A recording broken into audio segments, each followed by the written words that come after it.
Galing ako ng probinsya sa Bacolod. Kahit nasabihin natin di maganda yung misis ko, at least sa paningin ko, okay, maganda sa paningin ko, kaya okay. Panganay ko si Jeep, JC Junior yon. Pangalawa, Jessica. Pangatlo, Jenilyn. Pang-apat, JB. Panglima, Jetro. Panganim, Jason. Pangpito, Giselle.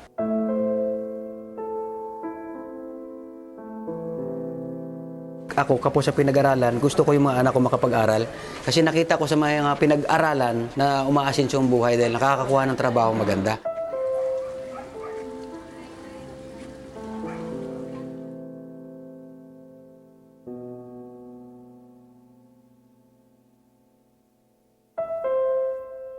Unang-una, kaya napunta kami sa lugar na yun, ang lupa, ang alam ko sa government, so wala kaming iintindi na babayarin. Hindi ko kaya buo ng bahay na higit sa kakayahan ko kasi nag-aaral yung mga anak ko eh. Pagkain lang, pamasahin namin sa araw-araw. So yung bahay namin, pakunti-kunti ko nagagawa. Nung una, nagumuho na yan, yung bahay ko naguhuan, pero lupa lang, kaunti lang, nag-crack lang simento ko. Pero ganun pa man din, napansin ng media, may mga pumupunta na mga taga-UP dyan, mga geologist, na tiningnan. At sinabi na yung lugar na yan, danger zone. Nung sinabing danger zone, binaliwala namin kasi lilipat kami sa Montalban, napakalayo naman. Yung mga anak ko dyan lang sa paligid nag-aaral, nagtatrabaho ko sa Ortegas, sa Montalban ako uwi, yung kikitain ko, pamasahe ko lang, di pagod pa ako.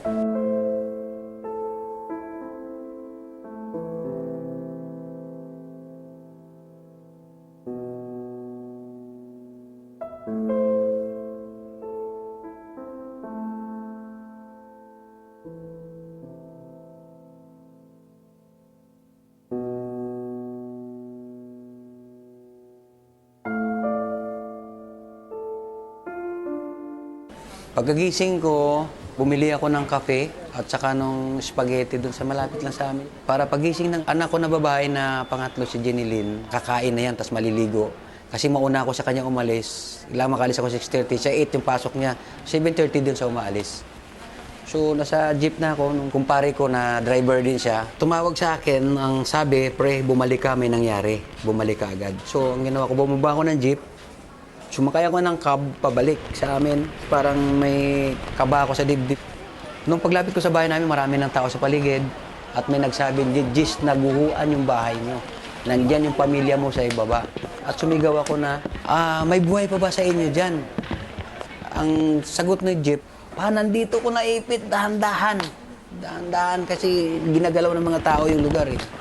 So tumulong ako doon, tinulak ko hanggat nagkasugat-sugat yung mga paa ko, mga kamay ko.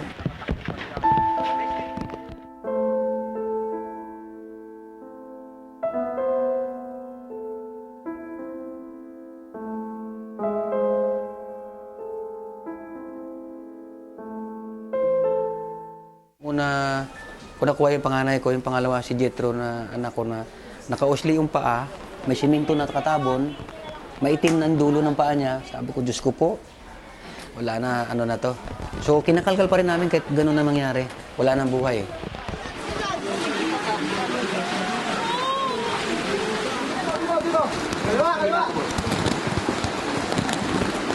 Ano nyo? Bakit bahay ko yun? Kadikit mo ng bahay namin. Wala na. Tapos, yun na, kalkal kami ng kalkal. Sige ng kalkal, hanggat umabot ng hapon na nakuha silang lahat doon kasama yung mga kids.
Inasikaso ko muna itong anak ko, kailangan makasurvive. Makasurvive kasi ilan na lang kami natitira. Si Jeep, nag-aaral ng second year engineering. Sa December, magiging 25 na siya.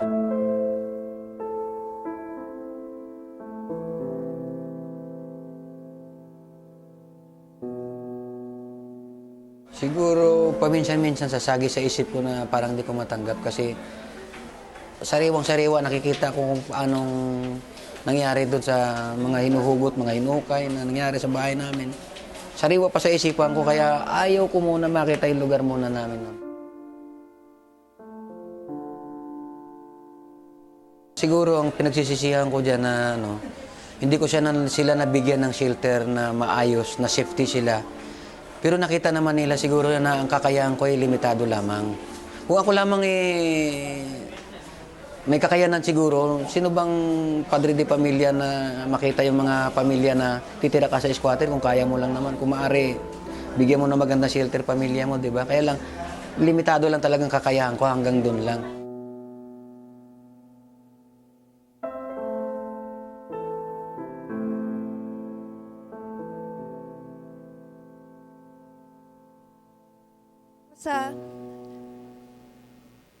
That was a documentary that was shot right after the monsoon in 2012. It was shot after a landslide that happened in Fairview.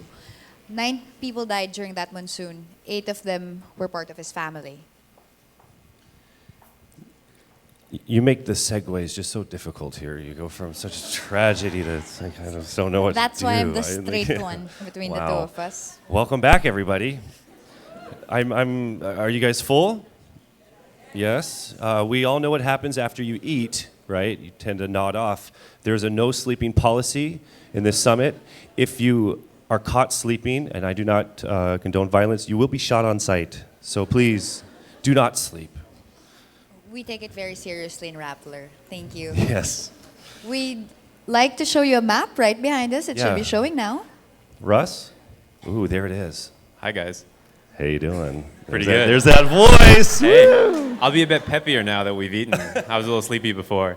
Okay, so we're going to come back and look at the Twitter map again. I hope everybody was having fun tweeting during the sessions. They were fantastic and interesting, lots of sound bites. Let me get out of the way. So what I want to do now is actually zoom in, and maybe we can find some people in the audience. What you see here is, again, the same thing. Each dot represents somebody here or outside who's now interested tweeting with the hashtag 2030now. So let's zoom in on some of these dots. The larger ones are more influential. We've used a sophisticated measure of influence, I guess you would call it. It's got a fancy name called eigenvector centrality. But really what it means is, it's not what you know, but who you know. It's kind of a mathematical summary of that philosophy. So let's zoom in here at one of the larger ones. I have a guess who this is. Oh, look, it's Maria Reza. I didn't even fake that. This is true almost every time. Okay, now I'm going to go to one that I haven't gone to before to make it interesting.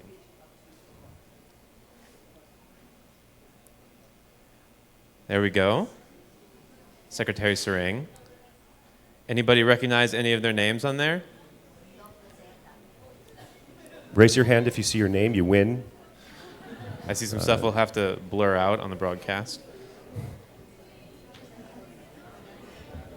Okay.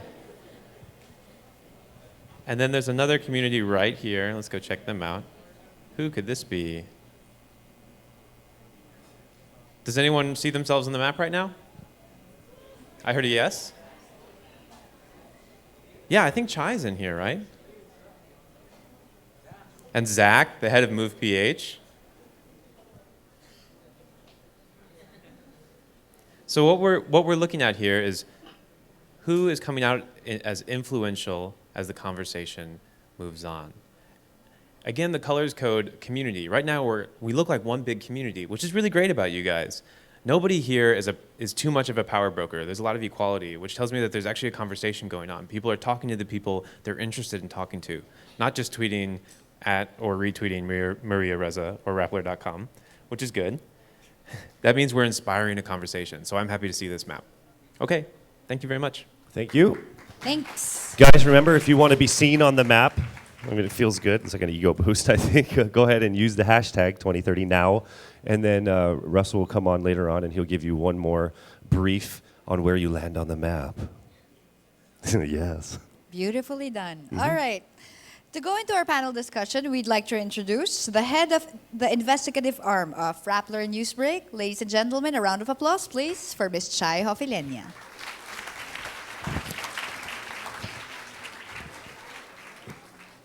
Thank you, Pat. Good afternoon, everyone.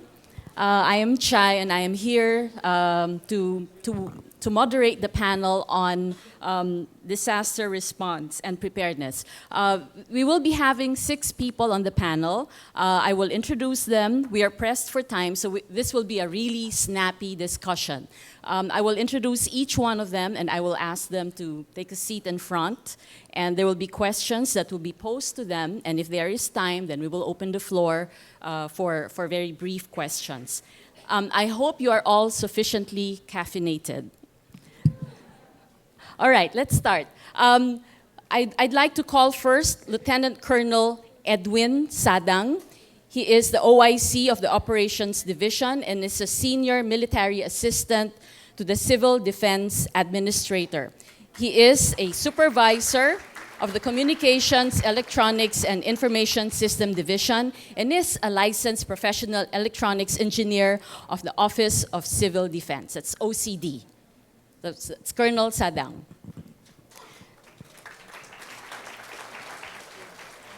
Next, I would like to call Professor Mahar Lagmay. He is a disaster scientist, so he studies disasters. He is also a UP professor and is the driver of Project NOAA. I'm sure you've heard about Project NOAA. Mahar?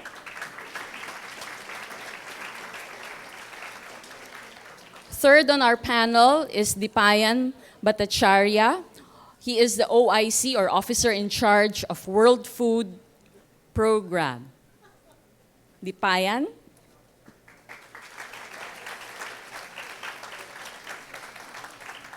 And fourth on our panel is Mr. Celso Caballero. He is the General Manager of Weather Philippines Foundation of Aboitiz. Celso?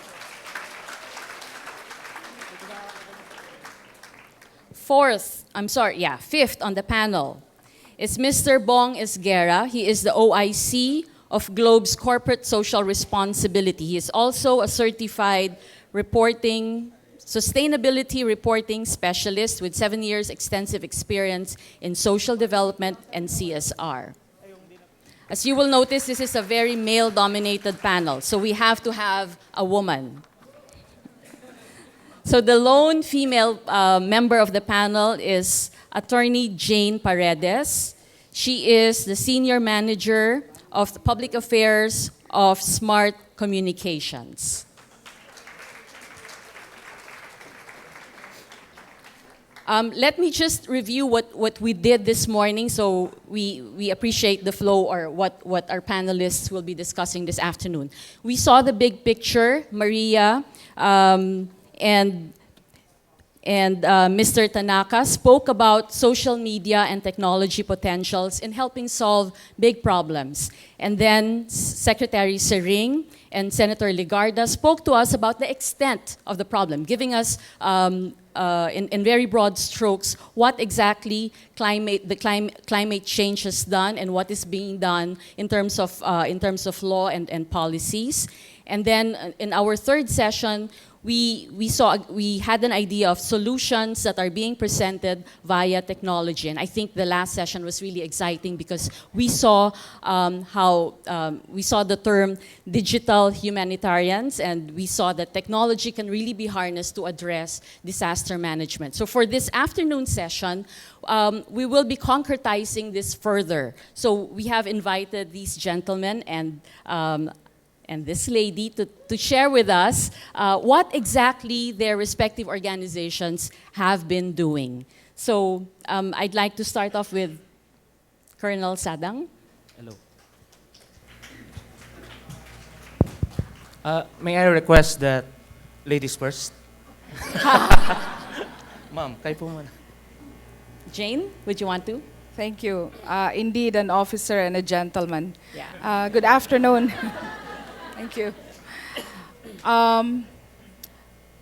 We all know, based on statistics and United Nations studies, that mobile telephony has become very pervasive. We don't need to look far. In the Philippines now, we have double the numbers for mobile subscriptions versus fixed line users. In fact, there are more mobile subscriptions than people. Because of this, governments and humanitarian organizations have seized on this to utilize technology in disaster preparedness as well as in response. We at SMART, our mandate in SMART during times of disasters is to see to it and to always ensure that we are always ready in terms of our network and in terms of our manpower in order to address the essential services of customers as well as to support humanitarian work. And in order to deliver that mandate, we have to ensure always that we are ready in terms of our infrastructure and our people. Now, in terms of our engagements now, we have developed in partnership with Project NOAA the mobile application for Project NOAA. And then we have developed also for the province of Albay, which is one of the most disaster-prone provinces, but which is also the most ready LGU in terms of response. We have developed for them in coordination also with a Cebuano group, an application called Tudlo, where it's really all about crowdsourcing and crisis mapping.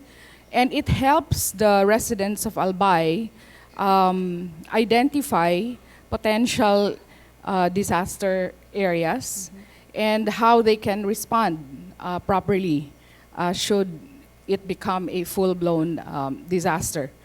Aside from that, there are reports also of traffic incidents, etc. So it's not just limited to the big one, but day-to-day disturbances in their daily life.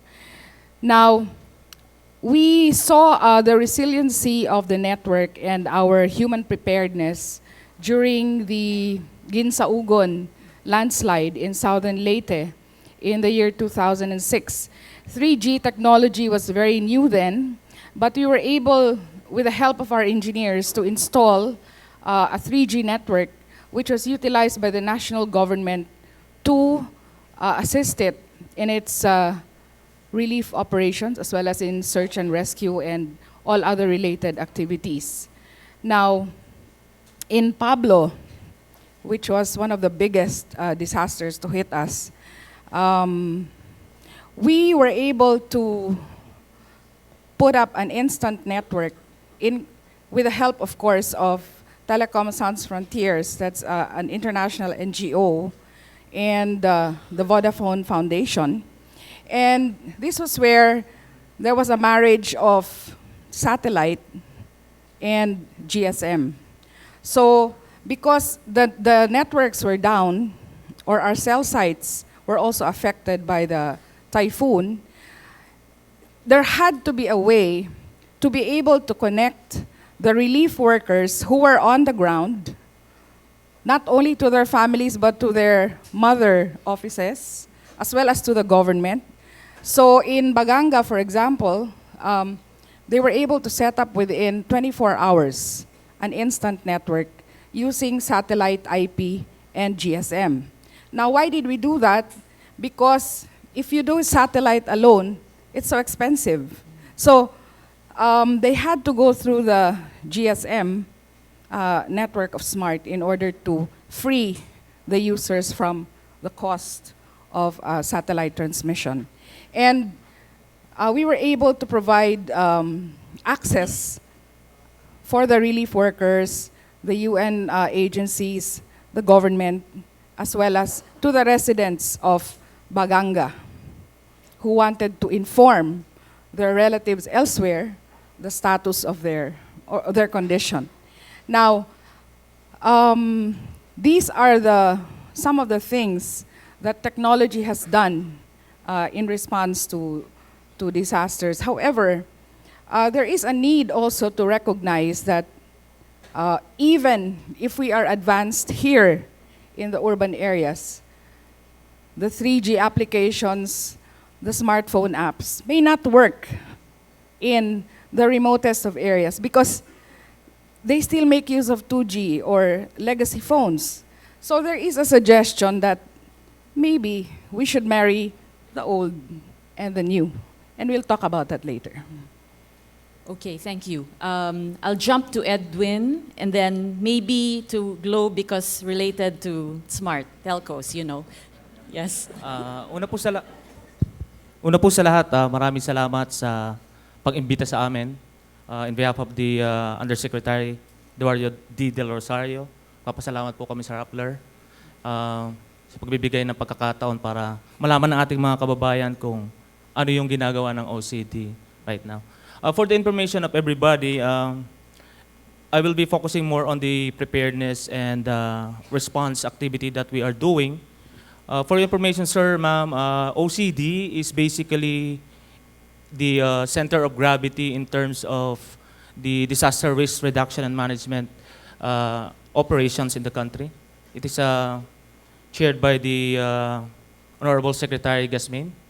And right now, we just completed a workshop sa Baras Tanay Rizal in partnership with JICA. We are crafting the National Disaster Response Plan, wherein all the cluster members ng gobyerno ay kasama po namin sa ganitong activity. And hopefully this National Disaster Response Plan will be completed by October, and we will be asking for the approval of the Council. So ano po yung laman ng response plan na yun? It is basically the roles and responsibilities ng mga bawat response organization para po kapag may dumating na sakuna, ay alam po namin yung immediate. Kumbaga sa ano po, we have the checklist at automatic na po ang lahat ng galaw. Secondly, going to the technology in partnership with, of course, Rappler, we are on some efforts in doing the memorandum of understanding. In fact, Voltaire went there yesterday and nag-usap kami tungkol dun sa mga dapat ipasok and idagdag dun sa proposed MOU with Rappler. This is actually in line with the project of the OCD. We call it ICT Bayanihan. One of the output of that is yung National Public Warning System, wherein we will be using the different platform in communications, like television, radio, AM, FM, cell phone platform in partnership with the telcos, and of course, yung social media. So, right now, yun nga pong pagpunta ni Mr. Voltaire kahapon ay napakagandang simula para masunod na po namin yung social media na component ng National Public Warning System. In fact, maliban po dyan, we are now on the process of finalizing the Memorandum of Understanding and the MOA with SMART and SUN for our National Text Blast System, wherein itong text blast system is basically from the national down the line up to barangay level. These are all for disaster managers. 3 to 5 days prior dumating yung isang sakuna in cooperation also with the council members, the warning agencies. Mapapadala na po namin to text blast sa lahat ng disaster managers and officers nationwide. By October 3, hopefully we will be on the signing mode also with Sun and Smart. Meron lang pong konting testing na ginagawa kami. We call it the National Cell Broadcast System. That is intended naman sa ating lahat for the public, wherein it is a location-sensitive platform wherein kung saan po magla-landfall o saan magkakaroon ng sakuna sa pakikipagtulungan ng ibang departamento ng gobyerno like the OST, ay ipapadala po sa inyo yung emergency message specific. For example, isang barangay sa Samar, doon lang po sa barangay na yun padadala yung message na yan. So yung message na yun is composed of 160 characters maximum at may templates na po kami ginagawa. And hopefully matapos na yun. Matapos na po yun by October. Ang inihiling po namin sa ating mga kababayan is to bear with us because rest assured na we are doing our best in cooperation with the other government agencies and also sa mga public partners namin, especially sa mga international partners na tumutulong sa amin. Okay. Para po sa atin lahat yan. Thank you Sige. po. Marami pong salamat. Next, I'm sure there will be questions about OCD, pero sana there will be time for that later on. So I'd like to request the panelists to keep your presentations brief. We move on to the next. I'll jump to Bong Esguerra of Globe. Probably the most important thing that we can do as a network is to keep it going, no, in times of disaster. So we practice actually the highest standards of business continuity in Globe, enterprise-wide. That's one. And secondly is that we've had a very successful network transformation that made it more resilient, and we actually felt it during Maring and Habagat. We were operational for 24 hours, 7 days a week, no? As usual, business as usual po para sa amin, which enables us to actually deliver our services. So first and foremost is information dissemination. We also have SMS advisories to our various partners. Second is that we utilize our social media channels and of course our traditional media channels or outfits. Secondly, we follow a set of protocols once an area declares a state of calamity, and that's we provide services from libreng tawag, libreng internet, and even libreng charging by making use of the gensets from our base stations. And lastly, once all that is actually being implemented, we are gathering almost our 6,000 strong employees nationwide so that we can actually raise funds. Because during these times, most people will feel restless, they want to do something. So we give them that opportunity either to volunteer. No? We have a partnership with DSWD and ROC. So we call on our employees and even subscribers to join us in our repacking efforts. And lastly, by sharing their treasure, we've managed to, for example, during Ondoy, we've managed to raise almost 1 million pesos in just 3 days through GCash. So those are the very concrete items that Globe Bridging Communities is doing to help during disasters. Okay, thank you, Bong. As you've heard, we've heard about initiatives from the private sector and from OCD, which represents government. Now we'd like to hear from Mahar, who's also with UP, and of course Project NOAA. Mahar, could you tell us what Project NOAA is all about? Yes. Hello. Project NOAA stands for the Nationwide Operational Assessment of Hazards. Well, while I'm giving the introduction, can we play the video? Yeah, this is a short. NOAA is really the latest government initiative. It's the flagship program of the Department of Science and Technology to address our disaster woes. But before I continue, I'd like you to watch this. It's a cut from YouTube. I stole it from YouTube, actually. But we have lessons to learn from this video. That guy in brown is a little bit relaxed.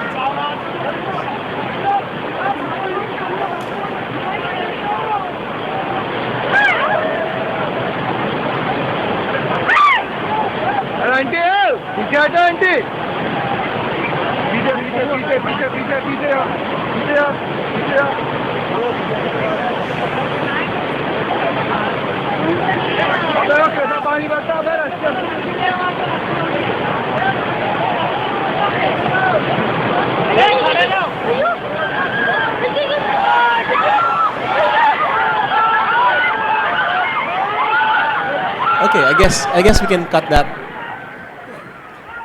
Sorry if it's a little bit disturbing. But What happened after? I wanted to get the message across. Mahar, what happened?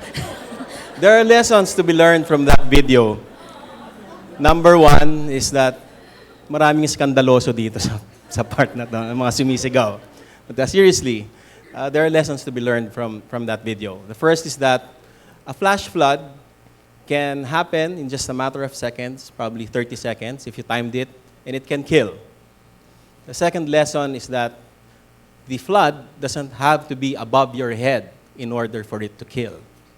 And the third lesson, had those 5 people known 1 and 2, they would have been able to rush towards the riverbanks and save themselves.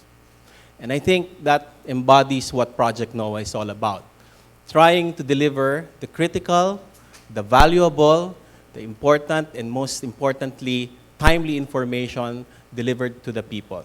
That information is very important for us to save ourselves from the impacts of natural disasters. And that information should be derived from research, should be derived from science and the best available technology information that we could use, or knowledge that we could use as power to save ourselves.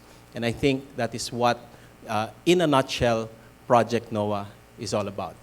NOAA, as I think I've said it a while ago, stands for the Nationwide Operational Assessment of Hazards. You'll see the word there, operational, and that basically means that we're doing a lot of research. We're trying to find the best technologies that are available.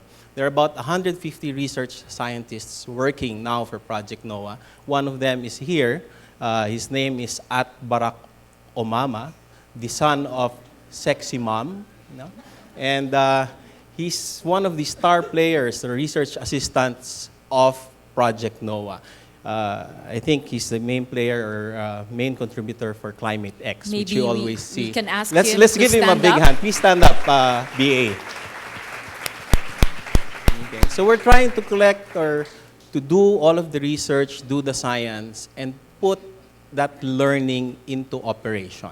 So we're trying to operationalize it.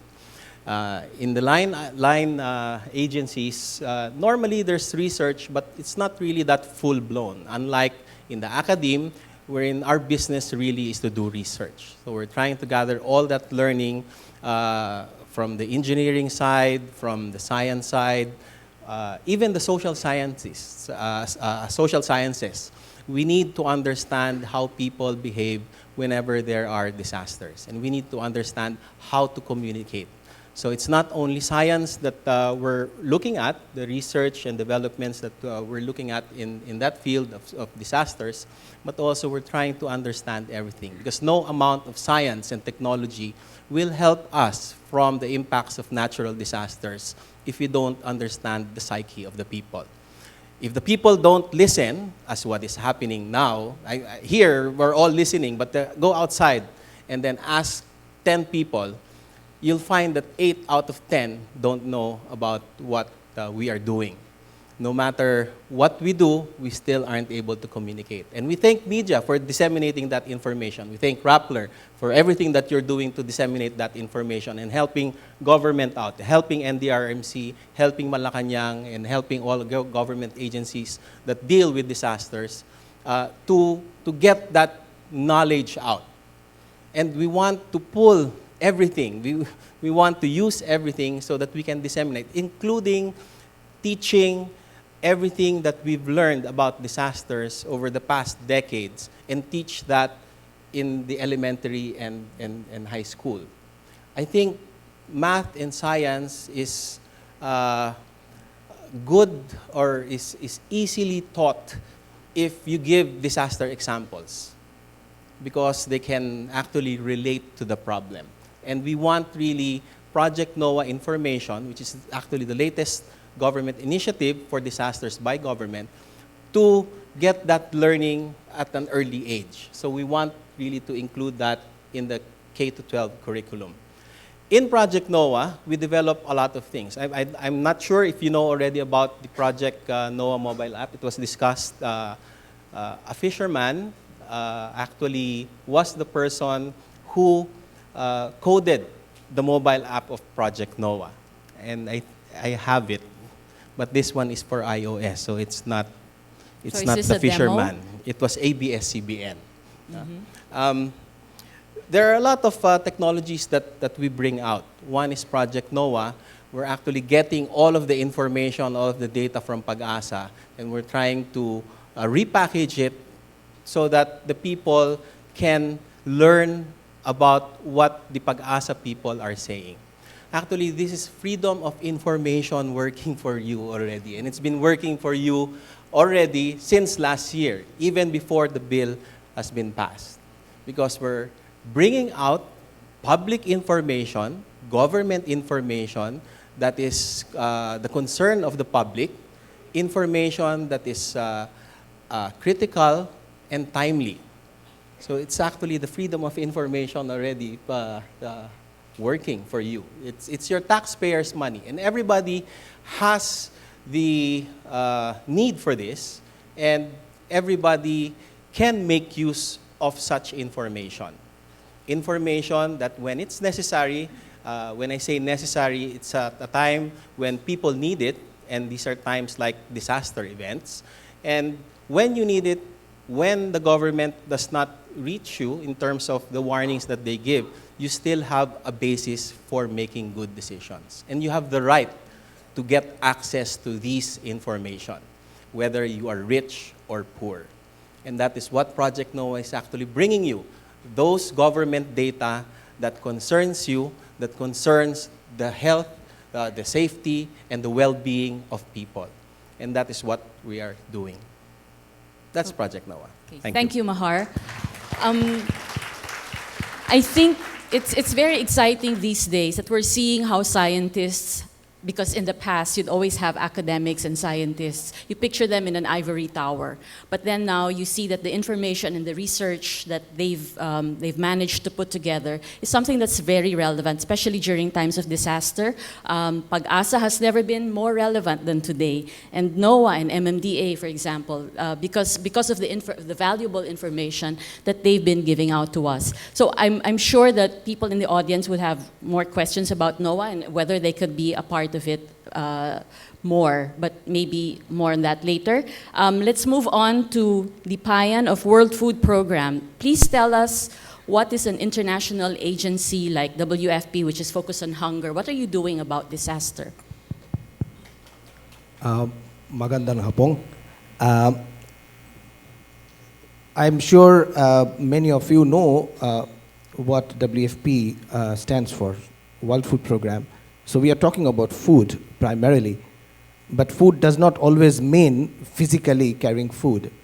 What WFP globally does, we try to enhance the resilience of the most vulnerable communities who are either affected by a natural disaster or affected by chronic hunger or affected by conflict anywhere in the world.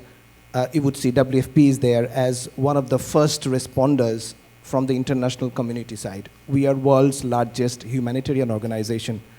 So we have to be always prepared to be able to respond, and to be able to respond in a timely manner by reaching to the most vulnerable areas where the neediest people would be needing our service.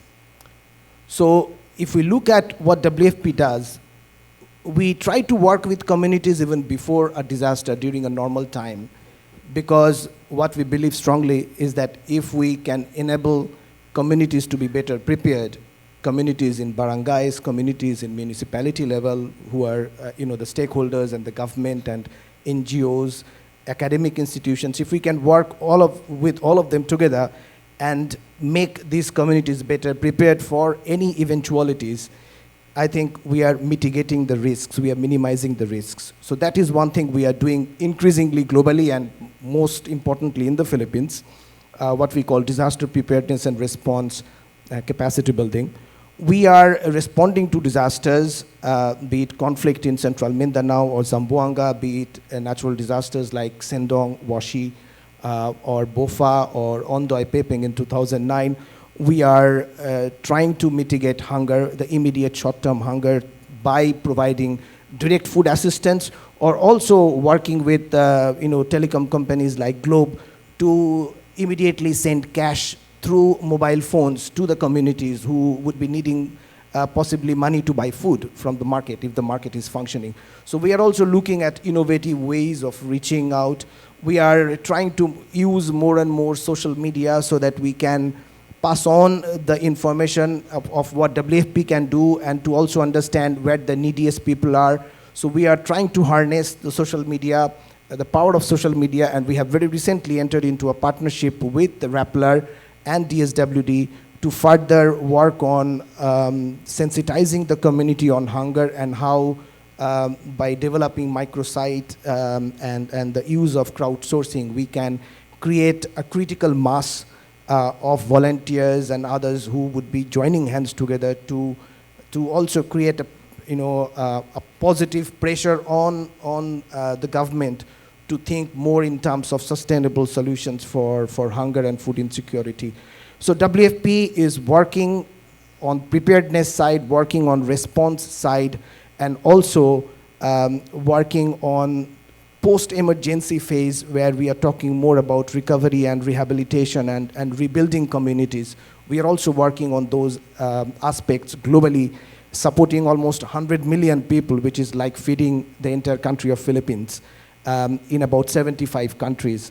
And in the Philippines, we're fortunate to have really excellent partnership with NGO community, with academic institutions, bringing scientific innovations to the communities, and also with the communities, of course. The people are the most important part of our work. We try to ensure that we always give them the connect by linking all the key players with the people so that they would be always served in a relevant manner, efficiently and effectively. Thank you. Thank you, Dipayan. Rappler actually is launching a hunger project within the next few weeks. And we have found, and we're working with WFP, and we have found that there's a very, very close correlation between disaster and hunger. Whenever a disaster strikes an area, soon after, hunger would be the next problem. And the responders who come and address these hunger issues at soon as possible time are really, really very critical. But before we go into a longer discussion on that, let me introduce Celso, who will talk to us about Weather Philippines Foundation. Thank you, Chai. I think it's very appropriate that I spoke right after WFP, because we are WPF, so we're the Weather Philippines Foundation. We are essentially a non-profit foundation which aims to help in disaster risk reduction. We are a CSR project of the Aboitiz Group through Aboitiz Power and Union Bank. And we have also a technology partner from Switzerland, which brings the meteorological science into play, which is Meteo Media. And to further introduce us, we have a short video, which please kindly watch, and we'll answer your questions later. Thank you. Okay, let's watch.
So please use weather.com.ph. We're a complementary effort to already fantastic technologies being done by government today.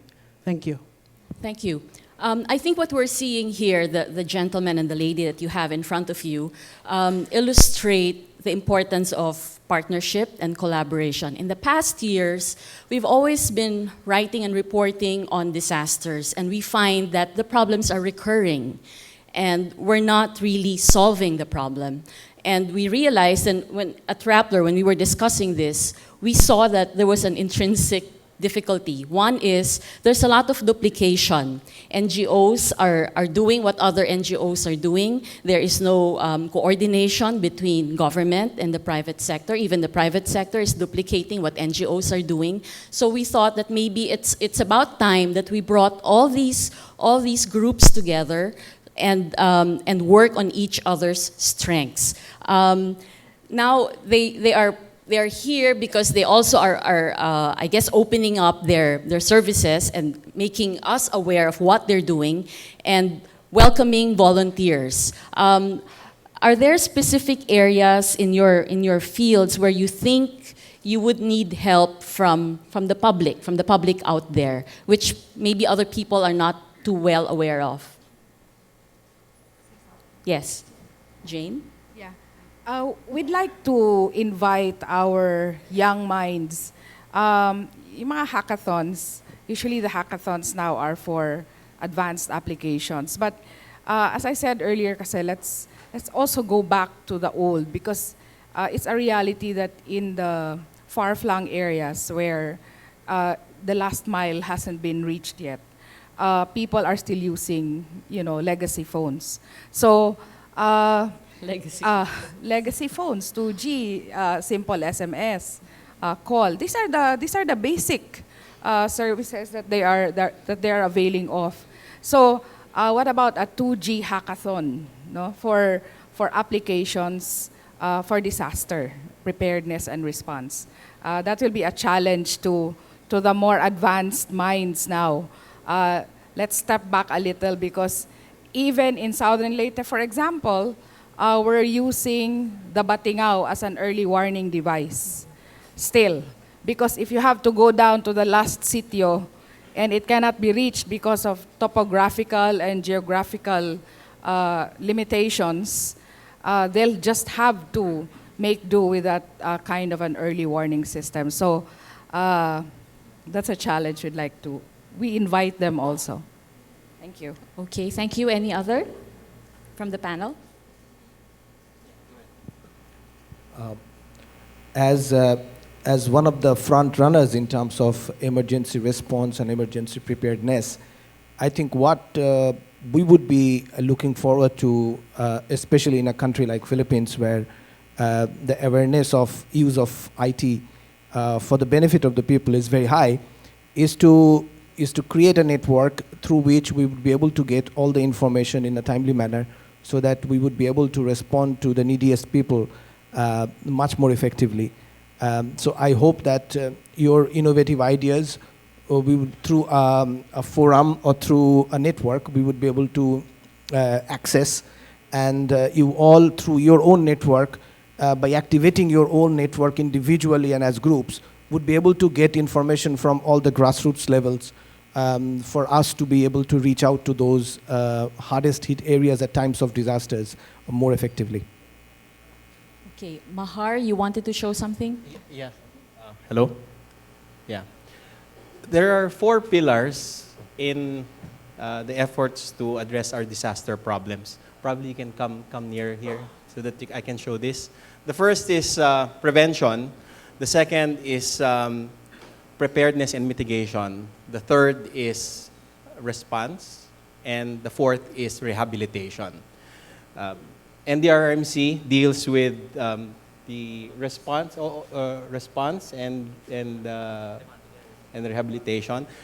The task of Project NOAA is really to do the prevention part, which is actually long-term education and getting the people to know what to do.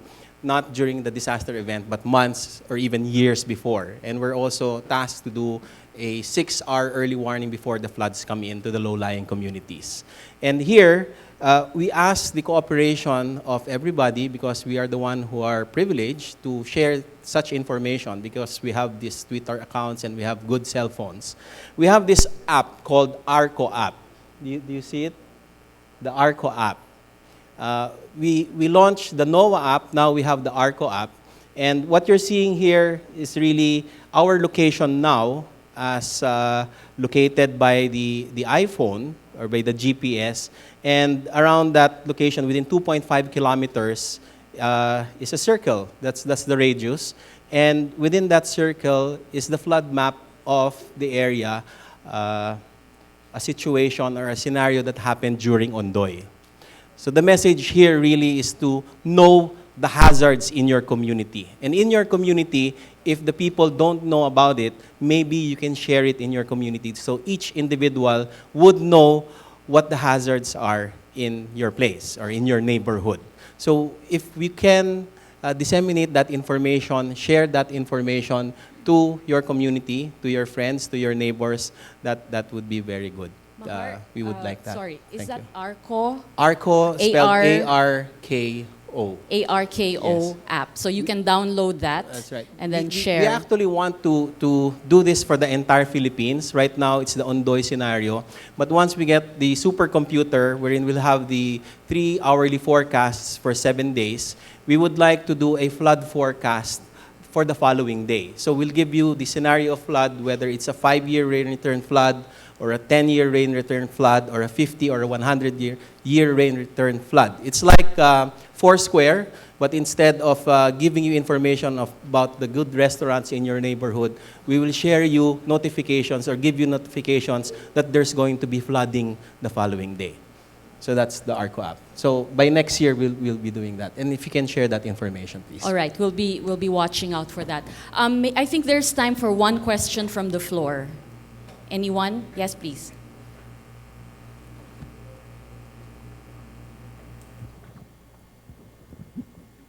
Good afternoon. This is Chris from Valenzuela. Let me ask a question with regards to the impact of disasters in the event of the so-called the big one. Of course, we're not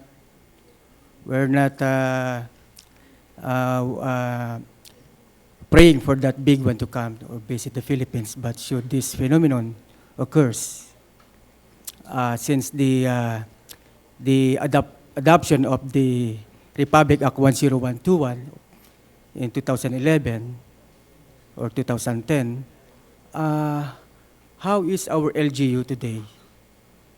Are we ready for that?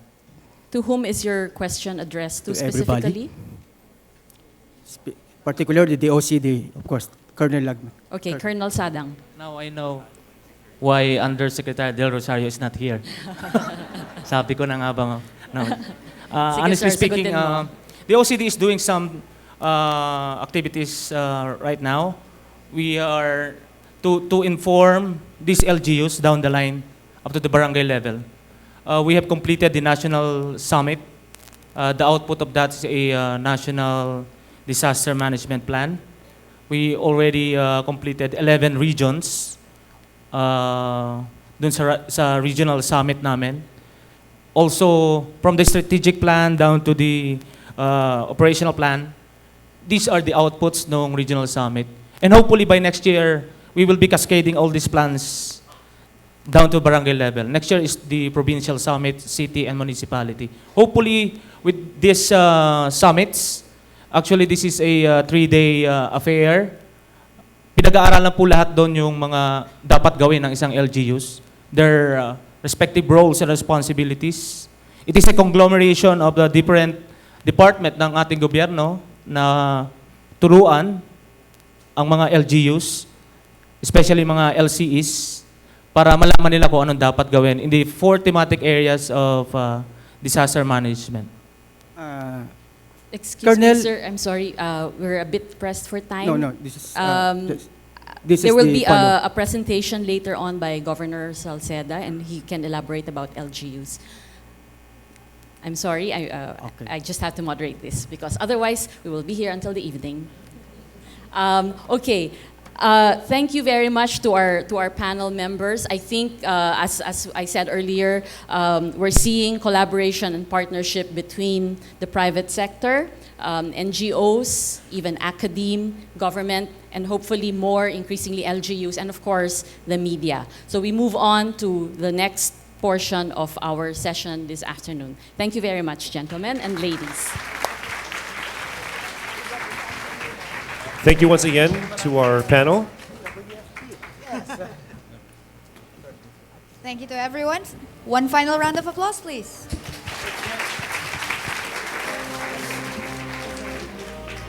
We'd like to introduce our next speaker, one of the more articulate public officials we have out there.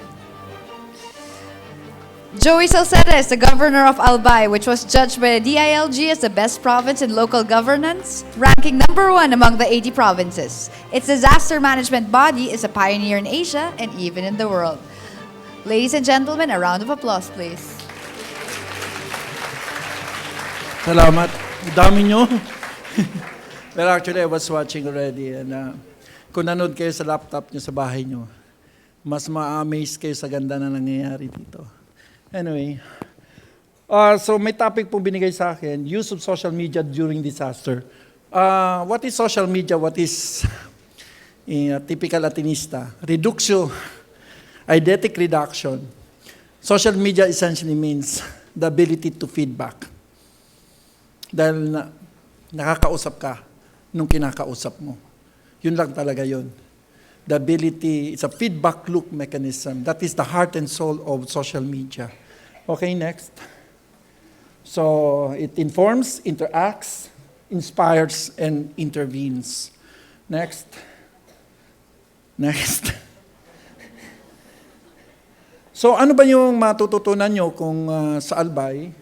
Unang-una, saan ko o saan namin nagamit yung social media? Unang-una, natuto talaga kami sa zero casualty kasi nasasabihan kami kung saan, sino, at sino makakatulong. Pangalawa, yung uncertainty dahil naiintindihan ng tao habang dumadaan yung bagyo, malapit na ba? Malayo pa?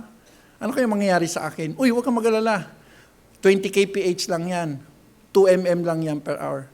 So, imbis na maging anxious sila, so, kasi alam mo, ang meaning po ng social, I'm sorry, di pwede ang Tagalog.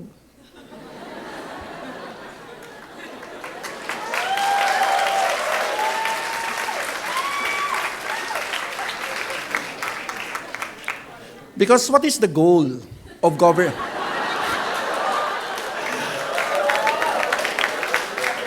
What is the goal of governance in disaster? It is to allow development to proceed in the midst of all the uncertainties, in the midst of all the risks. So in short, you have to reduce the uncertainty and you have to reduce the risk as well. And lastly, you can reduce the cost through better targeting. So we will not spend a lot of money in trying to save somebody who is not vulnerable in the first place. And second, as I've said, you have to hold the hands of the people who are at risk or population at risk. And of course, you have to find the unsaved and the unrescued and unhelped. Actually, I put this, nilabas ko po ito kasi ito po yung lumabas nung panahon ng Undoy, Pepeng, dahil yung social media po talaga ang nakatulong para mahanap yung mga tao na sa radar screen po namin na dapat tutulong, hindi sila sumusulpot. Hindi sila, while this thing is evolving, our processes and mechanisms were unable to bring out these specificities of individuals or communities that are at risk. And lastly, and this is what is serving Albay most right now, since yung mga bagyo po ayaw na sa akin, lumipat na sa north, there's more northern or more southern. The ITC set is more southern and the TECF is more northern.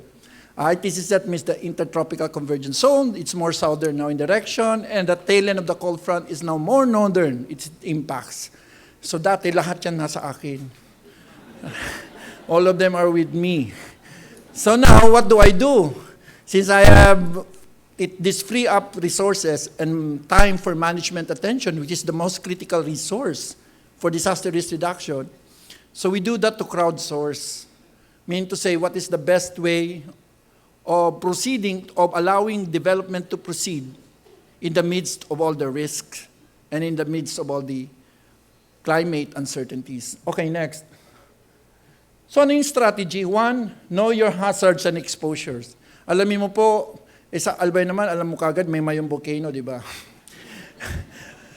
So, yung bagyo, alam naman namin. Anyway, we'll discuss it. Know your audience, and yung TV and radio are only extensions. And know your response menu, class suspension, road closure, preemptive evacuation, forced evacuation, rescue, and sometimes the recovery of bodies. So we even have very specific courses for management of dead and missing persons. So we ask our people to go through the training. And know the capacity and limits of social media sa tool. Kalahati po hindi nare-reach ng social media. Dahil kalahati po, traditional media pa rin po. So hindi mo pwedeng iasa lahat. At saka ang problema po ng social media, hindi katulad ng text, you're forced to open it. Social media, kung minsan, kung makatulog ka, it will not ring you up to look at your... So that's the problem. Alam niyo po yung nangyari sa Fukushima, the bells were ringing, but people were at work. So there was nobody to warn. Those who should be warned. So now we devise a certain way, if the tsunami happens in Albay, the signals, once the thing rings, I think 1 kilometer ahead of Rapu-Rapu, it sends a signal to the radio station. The radio station will be informed that there is such a tsunami signal. Anyway, and next. So yan po ang Albay. I have 1.3 million people. Next. And now, let's start. What's the first one? Know your risk. I think it's pretty much. We are the Vatican of disasters. As I have man-made. I have 3 to 5 major typhoons, but that's, I think, up to 2010. After 2010, we did not have any. In fact, last year, my first typhoon-free year. This year, I don't have a typhoon yet. I'm not saying they go to north, but they do go there. I'm not praying. Kayo kasi, nasar nyo ako dun sa Zamboanga, tuloy, napakabait ko ngayon. I'm telling you, huwag nyo na itanong yun kasi hindi ko sasagutin. It's just as bad as Lucky Beach.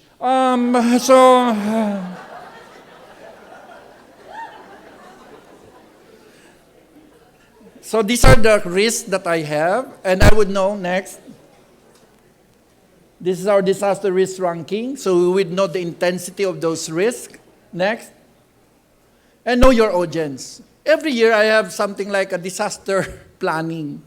So I get my mayors and my ABC presidents, we talk about, okay, P-Box, come here. Puputok ba yun o hindi? Hindi. Out. Ilang bagyo ba? 3, 5? 3 lang? 0? So we devise this thing on a per-town basis. So we can plan even our budget. Okay, for Tiwi, there will be 13 barangays who will be affected by flooding. Assume, let's say, for a stochastic modeling of 30%, which is the average for the past 30 years, then you get how many people do I have to save, feed, evacuate. So you can do something like that.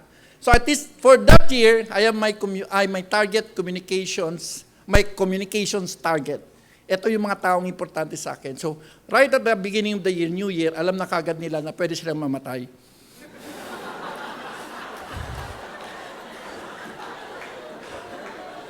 Next. Ito po yung mga programa namin na pinapatakbo. Hindi ko po isa-isahin dahil alam ko kulang ang oras. Next. So, ang beauty naman po nung ginagawa namin is pagkatapos nun, tinitrain namin yung mga household. Next. So, yan, community-based po ang aming disaster preparedness and response. Why community-based? Napakataas po kasi ng poverty. Pag mataas po ang poverty, dapat ang capacity built-in. Pag sinabing built-in, sa rapo-rapo, pag pinasukan nyo ng bagyo, nasa Legazpi ako, kahit anong gawin ko, hindi ako makakapunta doon. So, the capacity to save should be built into the community.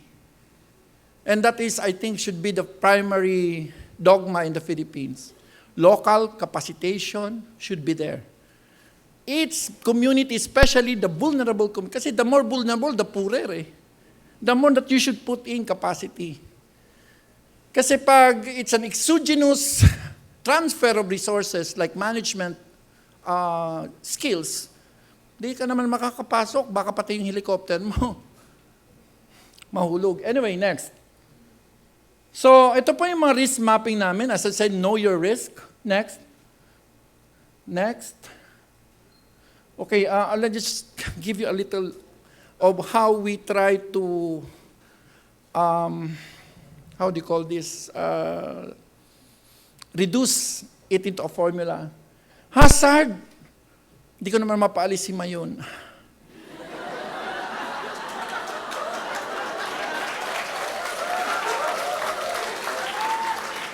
Exposure. Alam mo, ang kalaban ko bilang isang governor is a very socio-cultural trait called attachment to place. Dito na ako namatay. Dito pinangit ang lola mo. Hindi dito namatay ang ano. Pati yung kabit ng lolo mo, dito na rin namatay. Paalisin mo ko.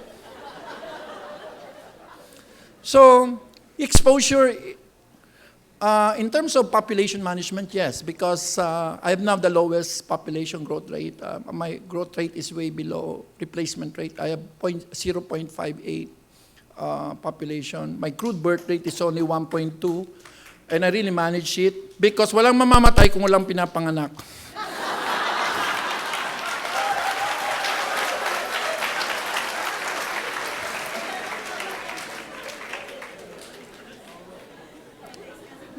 May veritas ba dito?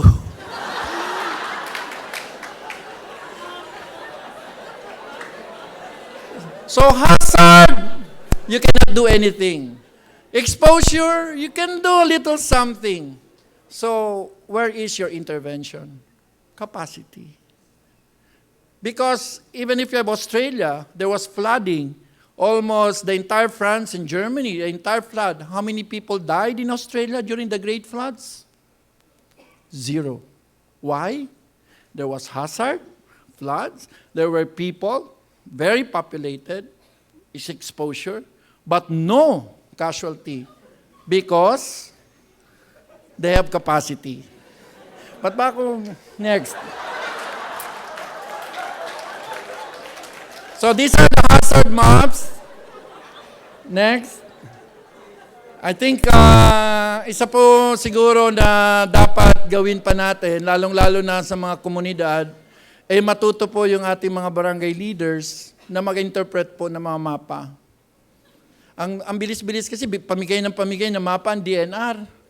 Tapos hindi sinasabi kung ano yun. Ang gagaling lang magpa-picture taking. Sabay press release. Oh. Tapos problema ko pag may namamatay, charge sa akin. Next. So I would like to explain to you so you would have a feel of what DRR means, why it's important in the Philippines. Because we're talking about the risk and hazard.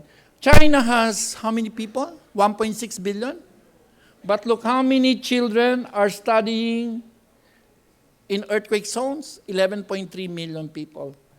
India has 1.3 billion people, but how many people are studying? 13.7. Philippines has 96.42 million people, but how many are studying in earthquake zones? 15.7? 15.6? So DRR is all about people. I can just imagine what happens to this country if we got an earthquake talaga. Anyway, next. So this is our volcanic hazard maps. Next. Our typhoon. We have all the maps already. Next. Next. But you have to relate it to people. So now this is the red ones, the HAR zone. Next. And then i-overlay mo po sa population, sa Google. Those are real Google. But the white ones, so I guess the decision rules are pretty clear. The black ones, there should be no people. The red ones, you can evacuate, and so therefore you should train. In other words, this is adaptation. Just like siguro hindi mo mapapaalis yung mga nandyan sa Magahan floodway. Di mo basta-basta may lilipat yan, ma-relocate yan. So kailangan turuan mo na lang mag-evacuate. Tapos yung yellow one, syempre ano lang yan. So in short, you can use technology. Actually ngayon, ginagamit namin to para makita talaga kasi we're using Google talaga to identify which are the houses that are at risk. Pero kailangan pa rin malaman nila, yun ang kinaibahan. Kailangan malaman ng tao. Ang hazard, nagiging risk pag alam ng tao. Pag hindi alam ng tao, hindi siya risk, hazard lang siya. Oo. Next. Kaya yan, kailangan malaman niya. Alam niyo po, yung pinakamalaki namin ginastusan sa Albay ay yung pagmamapa ng lahat ng risk, bawat barangay, bawat purok. Sila mismo po nagdo-drawing kung asan ang bahay nila, kung nasa tabi sila ng punong kahoy, ng mangga, ng nyug. Oh, dito ako nakatira. Wag mo idadaan dyan. Mali ang evacuation route dyan. Nandyan yung inutangan natin.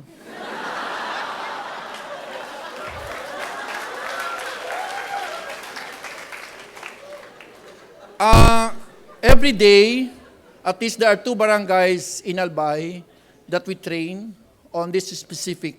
Kasi pag hindi mo talaga paulit-ulit gagawin, makakalimutan nila. Babalik sila.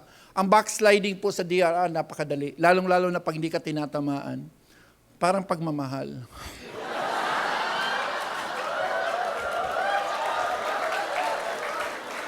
Next.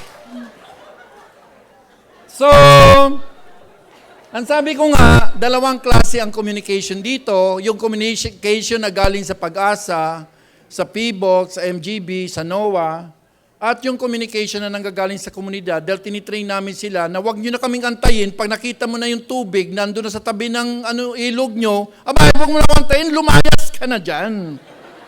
Hindi wala akong bigas, kaya may rule kami.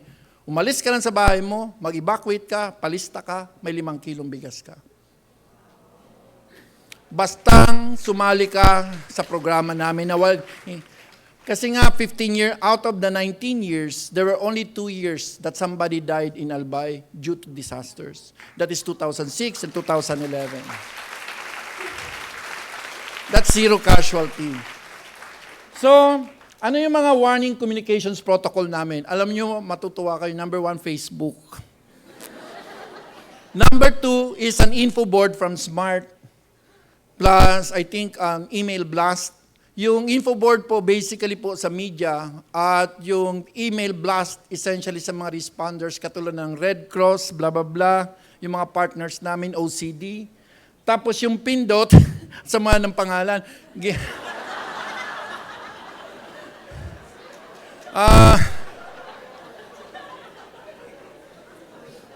Well, it's Provincial Information Network on Disaster.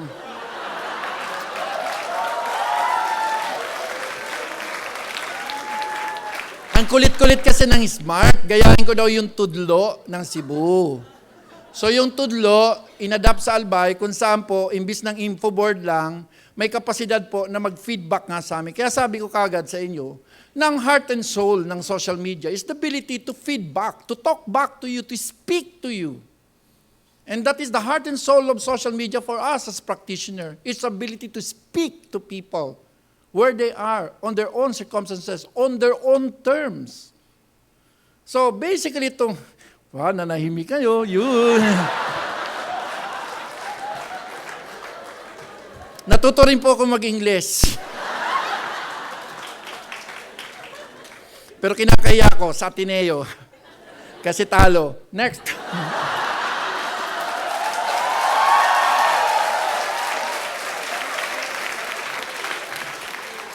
Mabuti kung taga-UP ka, sanay.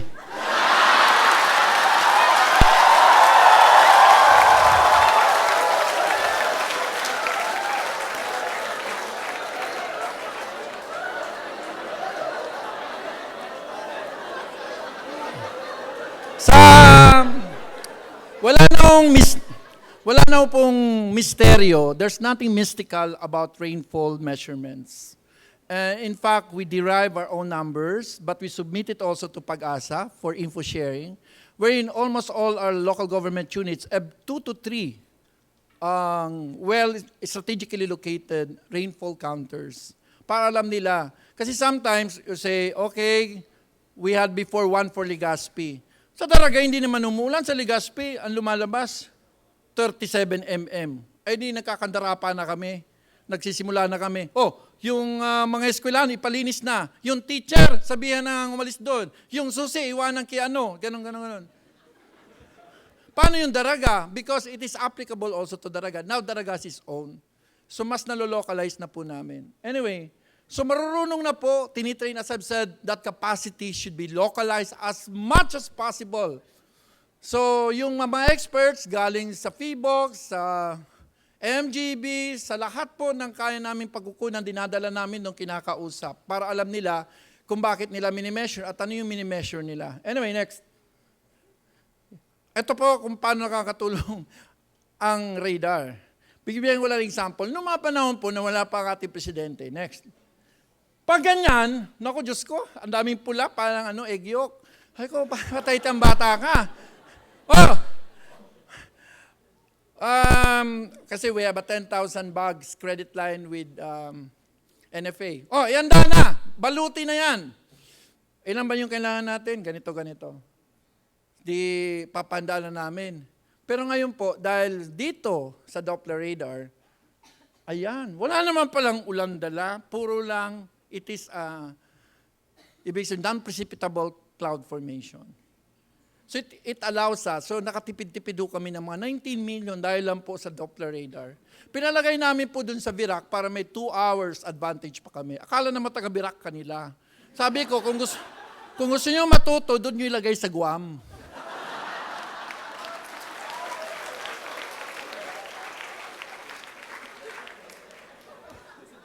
Next. Alam nyo po, sinasanto namin ang PAG-ASA. Kasi, pag nagkamali kami, ang COA, saan ba galing? Bakit mo nagumasos ng 19 million? Kasi sabi po ni Dr. Mike, sino Dr. Mike? Padua? Sino yan? Hindi government official. So kahit maling-mali na ang PAG-ASA, may pag-asa.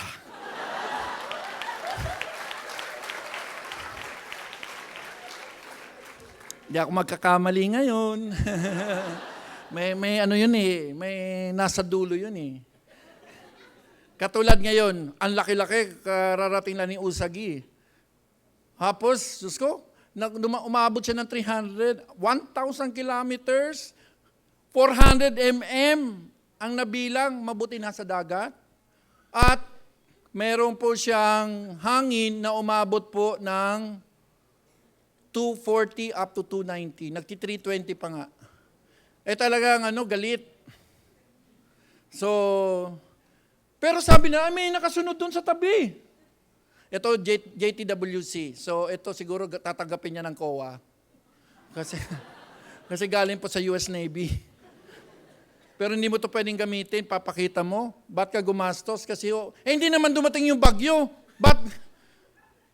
Kaso sabi, dadaan daw hindi dumaan. Sa Masbate dumaan. Hindi charge mo sa Masbate.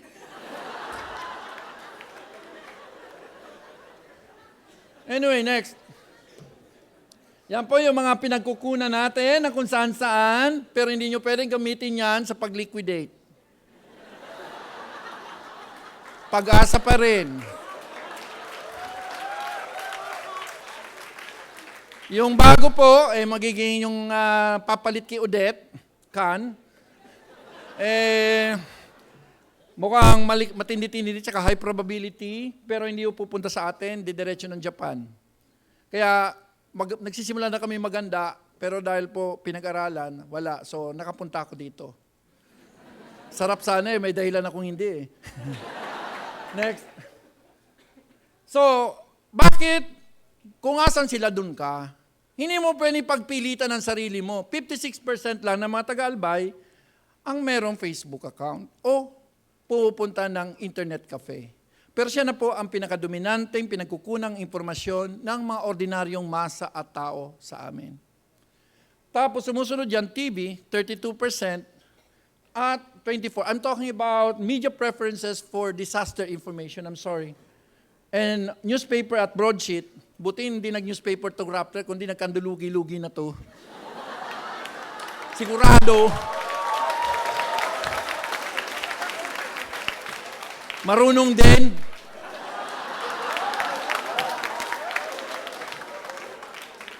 So 12% lang kumukuha sa news. Kasi daw sa newspaper, ang tama lang yung date.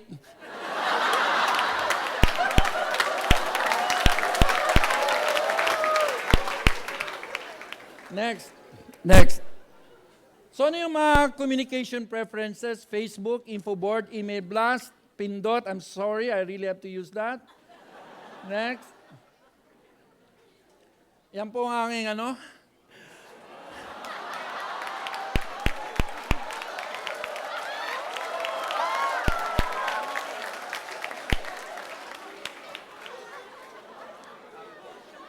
This,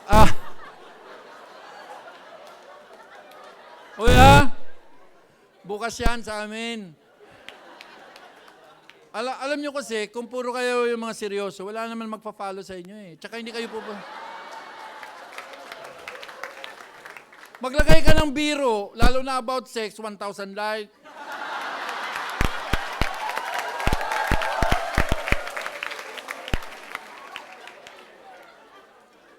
Alam mo yung pinakamaraming like ko, yung pag-upload ko kay Willie Bayola, yung naman yan laki kahiyan yun.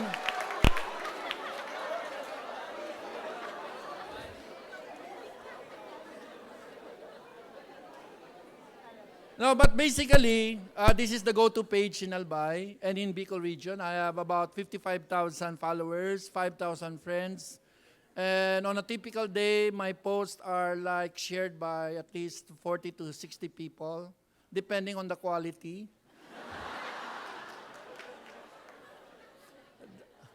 That very infamous quote had 1,700 likes before I deleted it. Unbelievable. Anyway, so ganyan po. Yung amin pong mga advisory, dyan po lumalabas. At next. Tapos po meron po kaming mga subsidiary accounts kung saan po I think I have about 32 na tigpa 5,000 friends na walang ginawa kundi i-share lang yung ko. Oo, kasi kung hindi, alisin ko siya. No, we have...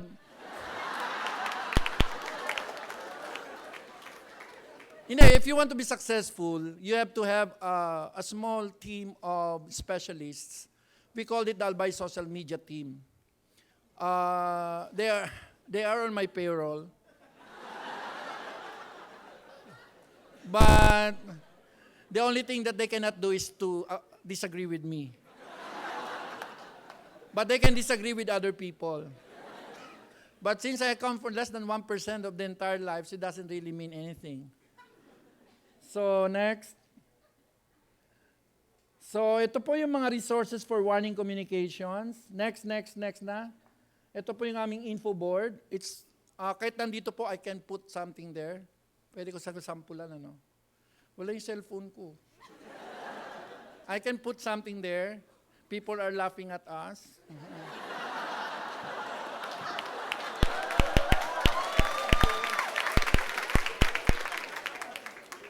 So people can text back. It's for free when I send it. They pay 50 centavos, and I pay 1 peso when they ask. Usually naman they ask. Tapos pinaganda po yan ng Pindot kung saan bibigyan po sila ng mobile na good for 6 na Wi-Fi, kung saan pwede po sila mag-internet. So meron na po kami sa mga every barangay ng mobile Wi-Fi kung saan they can. Tapos so pag nagreklamo sila, meron GPS nagsasabi sa amin, ito galing sa barangay na to. So alam ko kagad kung sino iba-block.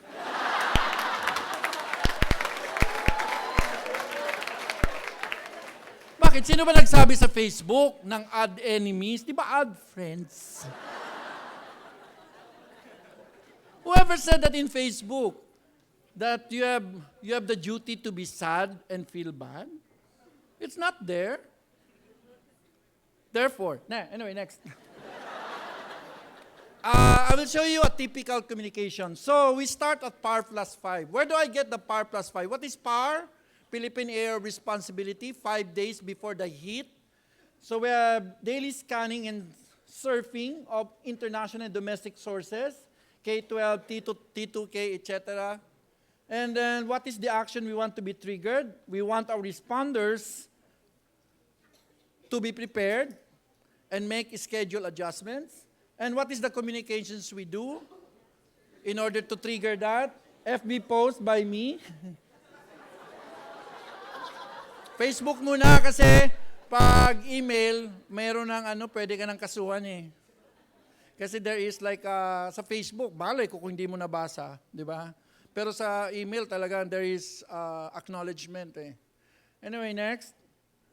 Entry, pag pumasok na ng PAR, ang source pag-asa page, post of DOST.pag-asa sa newsfeed, action to be triggered, preparation by community leaders and by vulnerable communities. So what is the communications that we need to send? Advisory 1 by the governor describing the possible hazard, impacts, and general public to be affected. So, ipa-fax namin sa LDRMO.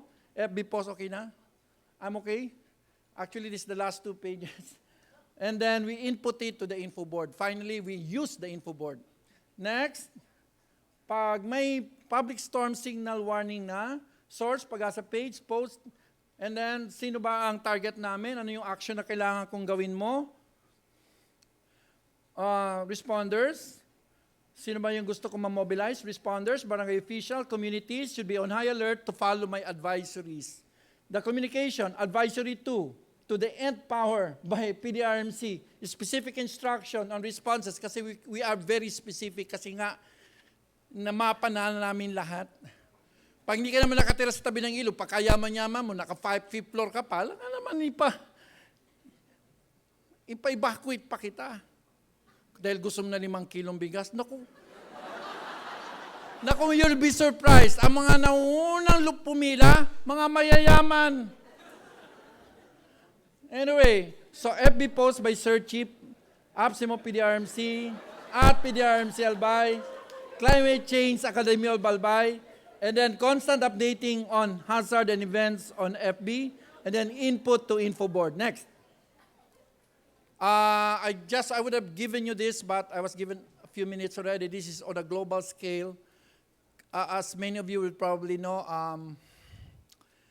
I sit as the Director for Asia on the Green Climate Fund. We have our Paris, so I have constant updating of the global trends, so we can have separate or whatever.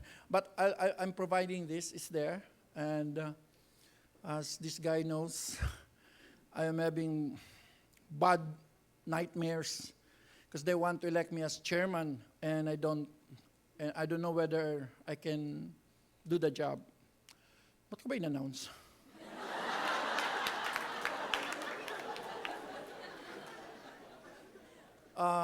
So, papasalamat po ako na nabigyan po ng pagkakataon na to na makapag-interact tayo para sa pananaw ko na yung ability ng taong bayan, lalong-lalo na sa crowdsourcing, actually tinatanong ko kung ano yung secret of success ng Albay. Unang-una talaga, dahil yung circumstances nila na mas naiintindihan ko dahil sinasabi nila sa akin, mas naiiakma ko yung mga programa namin sa mga tunay ng pangangailangan nila, kung asan sila at kung saan nila gustong pumunta. So, yung ganung klase pong interaction, naging mas makabuluhan lang dahil po sa social media. Kaya malaki po ang pasalamat ko sa social media dahil ito po ang nakapag-sharpen, nakapag-enhance ng aming mga programa, lalong-lalo na sa disaster risk reduction, disaster preparedness, and disaster relief, recovery, and rehabilitation. Sa inyong lahat, magandang hapon.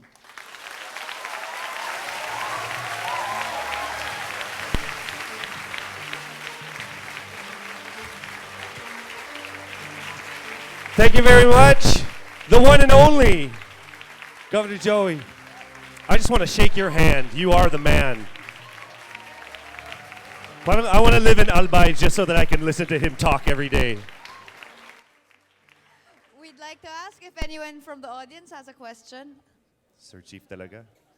for Sir Chief. Sir Chief, posting Facebook The young posts. man, right there. Hello. So you mentioned earlier na yung isa sa mga goal ng management and disasters to make the management built into the community. And also I observed that it's also built in the government process. So from zero built-in into having a built-in process within the community, how long did it take for Albay to have that? Kasi yung ginagawa ng Albay, since 1994, ang pinasok ko na lang yung doktrina. Bakit ba ginagawa nyo ang ginagawa nyo? So, naging mas makabuluhan sa pang-araw-araw nilang ginagawa, kasi may climate change. So, may mga bagay pa tayong makokontrol. Kaya pala to tinuturo sa atin. So, yung pagpasok ko po, marami na sa kanila na talagang napaka-well-trained po ng mga komunidad ko. Yung iba hindi behave, pero karamitan behave. I would say, boss, so 1994 plus, I would say that on the 12th year, they made it. Takes 12 years. Kaya po yan. 2 presidente. Anyone else? Question here. When is your next May gig? sasabihin, alalahanin nyo, walang bayad to, ha? We appreciate the love, sir. Kaya huwag kayong mamimili ng tanong. Sir, good afternoon. I'm Ronel from Lyceum of the Philippines University. And yung tanong ko po, sir, is, but before that, I'd like to commend the kind of system that Albay has under your leadership. And I think it really deserves to be the role model in terms of disaster risk management.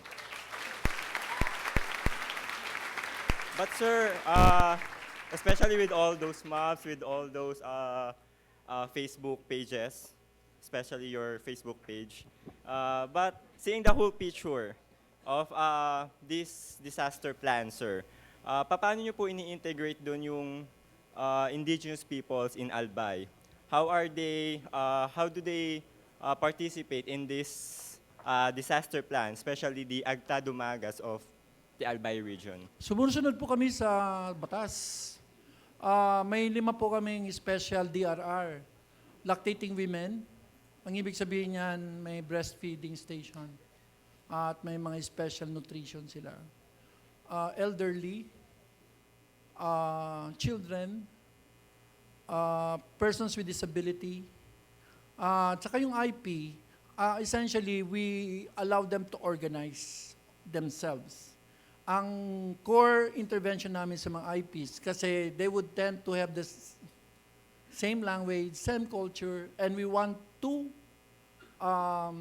optimize that basis for ethnic unity para po mas mapabilis yung mga kailangan. Halimbawa, So essentially, they are organized unto their own.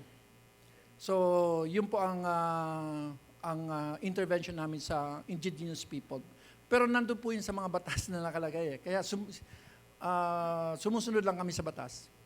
Actually, sa lahat sa inyo, Kahit yun lang po ang kung kahit yun lang po ang matutunan natin lahat dito pag-uwi. Follow the law, Republic Act 10121. Okay na lahat. Ang problema, maraming di sumusunod. Makati nga, inaunahan pa ni ERAP. Because they don't have their disaster management office. Based sa Republic Act 10121. Naunahan pa ni Mayor President.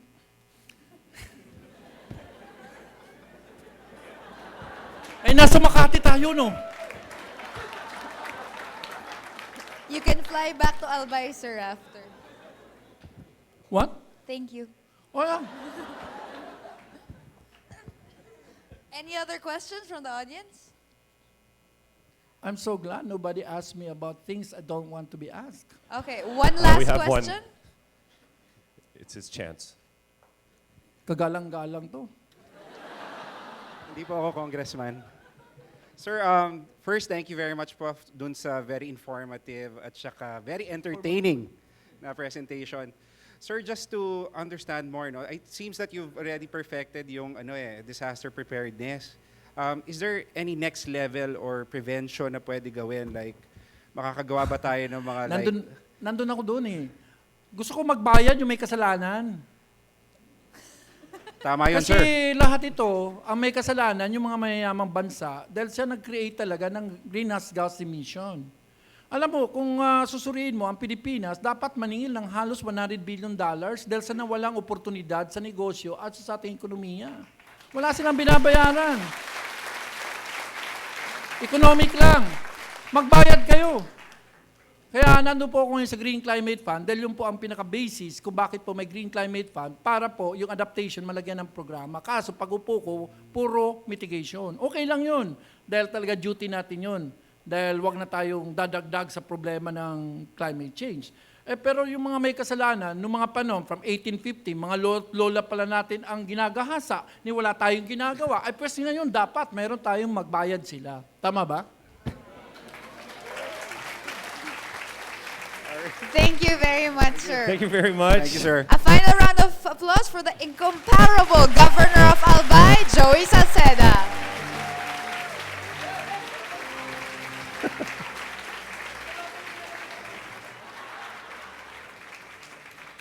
He's also performing comedy sets starting next week. We'd like to introduce our next speaker. Eileen Apollo de Jesus is the Outreach Program Manager for Southeast Asia and acts as a big sister of the Google communities. Ladies and gentlemen, a round of applause, please, for Eileen.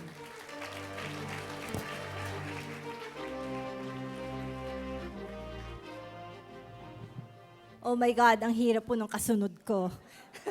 Lalo ako na pressure, scare. But I just have 15 minutes actually, and I would like to go through quite a lot of things today.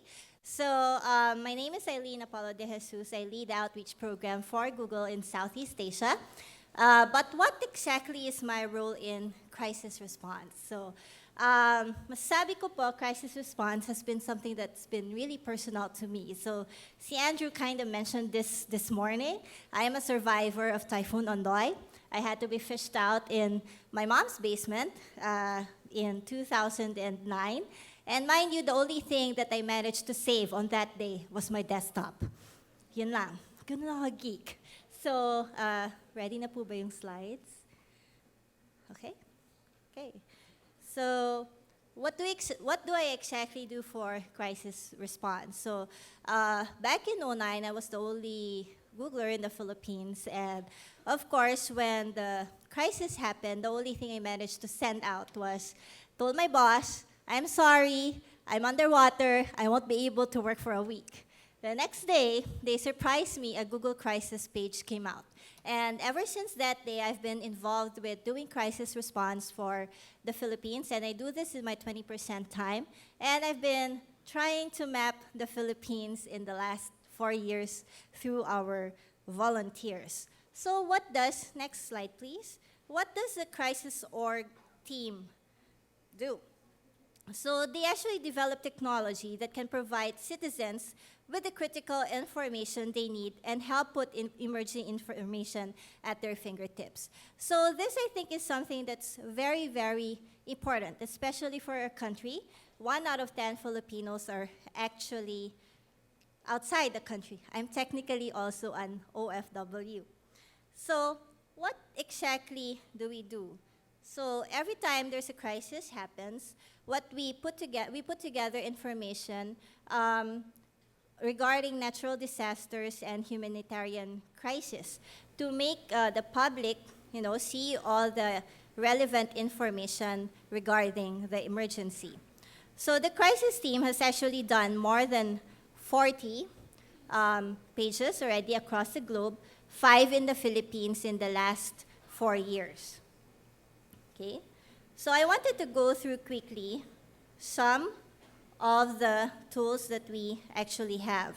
One is public alerts. So we actually integrated public alerts into our search and also on Google Maps, so that when people, whenever they were looking for information about crisis, they would see it immediately without needing to really dig into information. We also have Google Maps and Google Earth, and every so often during crisis, having updated satellite imagery is very important. So in the Philippines, this is something that we've been trying to provide as well. And mind you, there are times that we aren't able to give it because when there's heavy flooding, of course, there's heavy clouds, and it's difficult to get satellite imagery. Another thing that we do is put together crisis maps. So last month, one of the things that we had Tropical Storm Maring, which caused widespread flooding. So it basically, for 3 days in Metro Manila, there was no work because there was so much floods. So the crisis maps actually put together layers of different information. So the layers include official information from government, and then, of course, weather information, and then we have volunteers on ground who help actually map information like shelters, flood situations, and later on you're going to hear our Google Business Group Manager for Makati, Ross, talk about Rescue PH. So this is another example of a crisis map.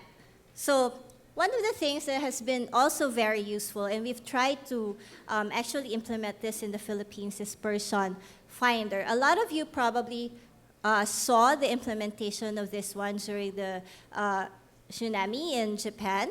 We actually had more than 600,000 records put on Person Finder. So Person Finder actually allows users to put in information about missing people and also update those records whether these people have been missing. So I remember during Typhoon Sendong, when we did this one, we actually didn't get that many records, but it was still very useful because there would be people from other countries who are looking for their loved ones, and they use Person Finder. So other instances that this has been really used was in Chile with more than 70,000 records, and also Haiti with more than 55,000 records. Okay. So one of the things that we always do as well is creating crisis-specific landing pages. So in the Philippines, the very first one that we created was actually during Typhoon Ondoy, and then followed closely by Typhoon Pepeng. I'll talk more about that one later.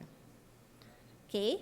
And when you also go to Google and when you do searches, let's say you search for earthquake, you're going to see actually instant information about all these things that are happening.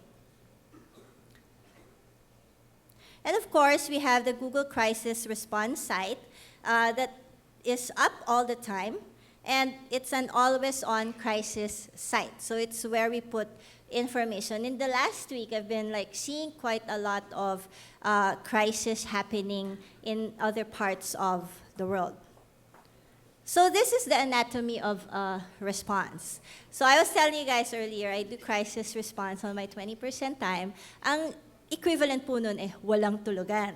So because every minute from the time that somebody asks help from us to put together this crisis page or this crisis maps, everything is actually recorded minute by minute. And well, since most of the crisis response team are found in the other side of the globe, pag ako, 24 hours. Okay lang yan. So I actually wanted to talk more about how we've been doing crisis response in the Philippines and what exactly does it help in. So essentially, the crisis pages that we put together emergency information so that people can see what's happening within their neighborhood or within the neighborhood of another city. So during Typhoon Ondoy, the team in Singapore, through Andrew actually, put together a crisis page. So, and in a few days, because Typhoon Pepeng actually came in, na-update siya, Ondoy and Pepeng na siya. So, what were the features of the first typhoon page that we made for the Philippines? It included a crisis map. And then with this map included, of course, the weather information. It also included shelters and also flood information. And this was the time that the Google developer group in the Philippines started to band together to help as well for crisis. And what they essentially did was to put together the flood information for the maps. In Typhoon Sendong, more than 135,000 were actually displaced by this typhoon, with over 500 casualties. And later on, with about 40,000 who were left homeless. Information was actually really hard to get during the typhoon, most especially because it was situated in another province. And more often than not, when crisis happens, walang kuryente, di ba? Walang kuryente, walang internet, walang may phone, ganon. So basically, what I had to do was to get in touch with our communities on ground and also get help from the nearby provinces who had like better on-ground information about the typhoon. So during Typhoon Sendong, what we actually did as well was to turn on person finder because there were so many people missing, and so that local government can also utilize this information. So there was somebody on ground really, painstakingly inputting all the missing people information. Okay. So last year, we had the Habagat around August as well. So if you remember, last month we had like widespread flooding. A year ago, it also happened. More than 24 hours of rain caused widespread flooding in the National Capital Region, Region 1, 2, and 4A. But during the time that we did this crisis page and the crisis maps, I noticed a huge difference from the first time that we did it in 2009. So why do I say that? Because during this time, in 2012, we actually had better maps. In 2009, it was really, really difficult for us to map all the shelters, map flood situations. Why? Because the maps were barren. So because we launched Google Map Maker in 2009, and volunteers locally have been slowly inputting, adding places, adding roads, and all these things. But it was difficult to do crisis response. And maybe you're thinking, bakit naman importante yung map, diba? So I've had actually the chance to sit down with the Philippine Red Cross as well. And they said that one of the things that's important when they're doing rescue and relief is good map information. So, kasi syempre, diba, yung magre-rescue naman, hindi sila taga doon. Taga-labas sila. And more often than not, hindi nila alam yung lugar. And the only way that they will find it, more often than not, diba, flooded, hindi mo na makita yung street signs, you'd be coming through helicopter or nakaboat sila. How do you look at it? You look at it through maps. And I have like a gazillion stories about how heroic our mappers have been in the last few years. So during the Habagat, we also turned on the person finder instance to help find missing persons or like help like people looking for their loved ones find more information about it. Hindi ko pala napindot. Sorry. Okay. And then, of course, there was Typhoon Pablo just before Christmas. And this was a larger typhoon. One of the biggest wins, I think, that we had during Typhoon Pablo was being able to work better with government. And in our view, one of the things that we need to do in Google is to be able to teach all these tools so that government can make a better, better inform their citizens. And during Typhoon Pablo, actually, the official gazette was the one who led in providing information about the crisis.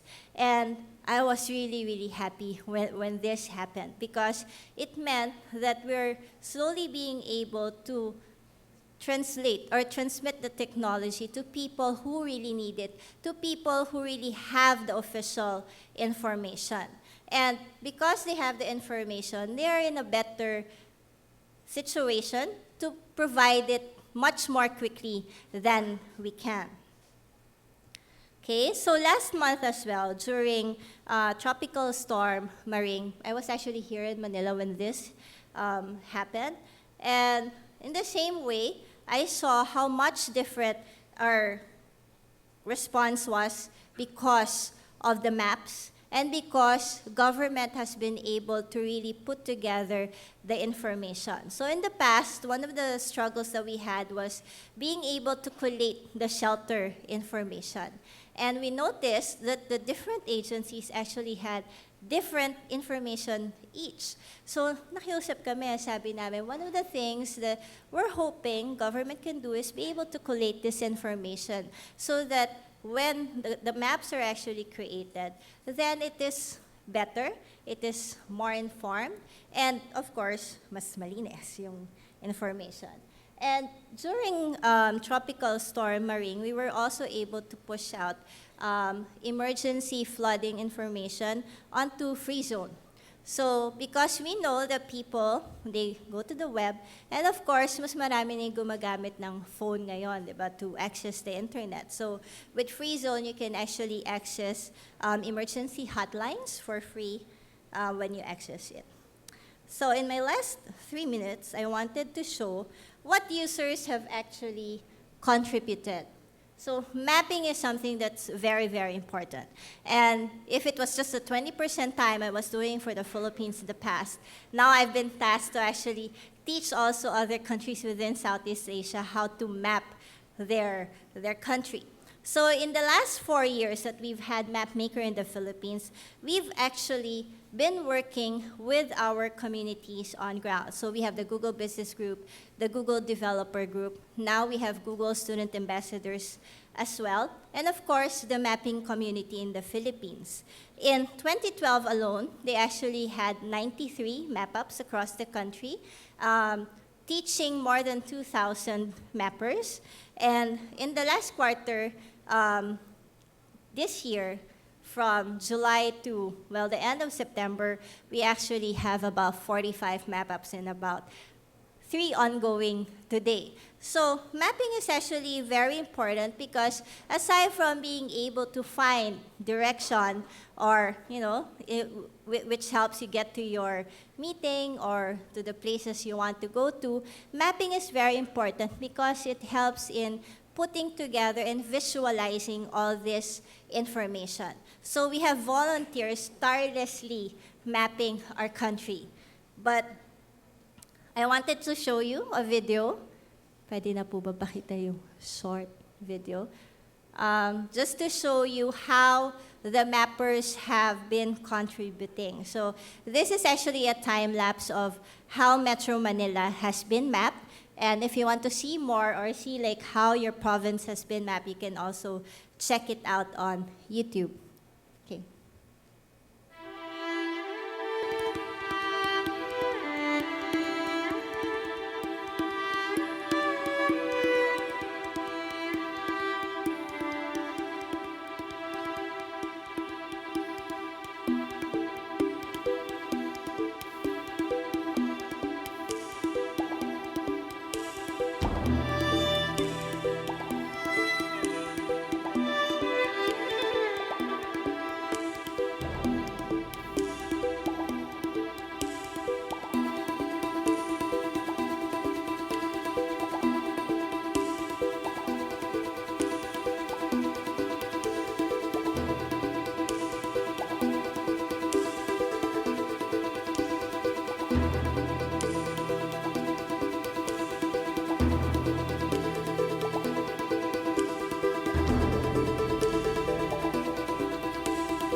those were actually from the tireless efforts of our volunteer mappers from the Philippines. So though, mind you though, during the flooding last month, we noticed that out of the more than 500 shelters, the list that was given to us, we were only able to map half. So why? Because there's still a lot of public schools, a lot of barangay halls, a lot of covered courts that have not been mapped. So for my final slide, wala.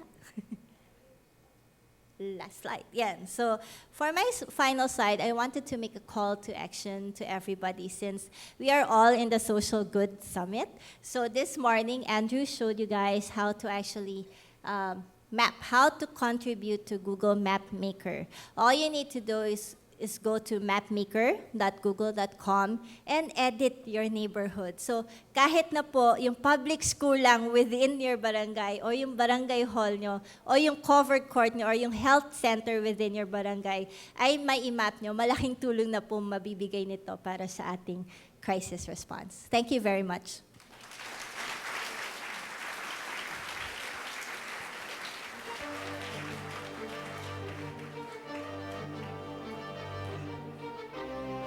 Ms. Eileen, can we have you back here for questions? Thank you very much for that. Do we have any questions from the audience?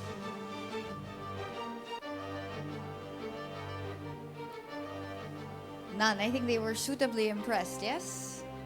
So, ladies and gentlemen, a last round of applause, please.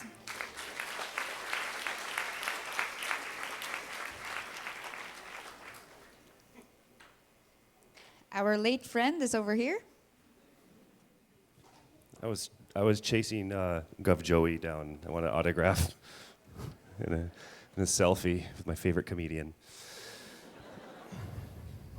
Okay, our next speaker is a medical doctor who, our panelist, moderator, is a medical doctor who did postgraduate studies on public policy and public administration. Please welcome Marlene Dangilan.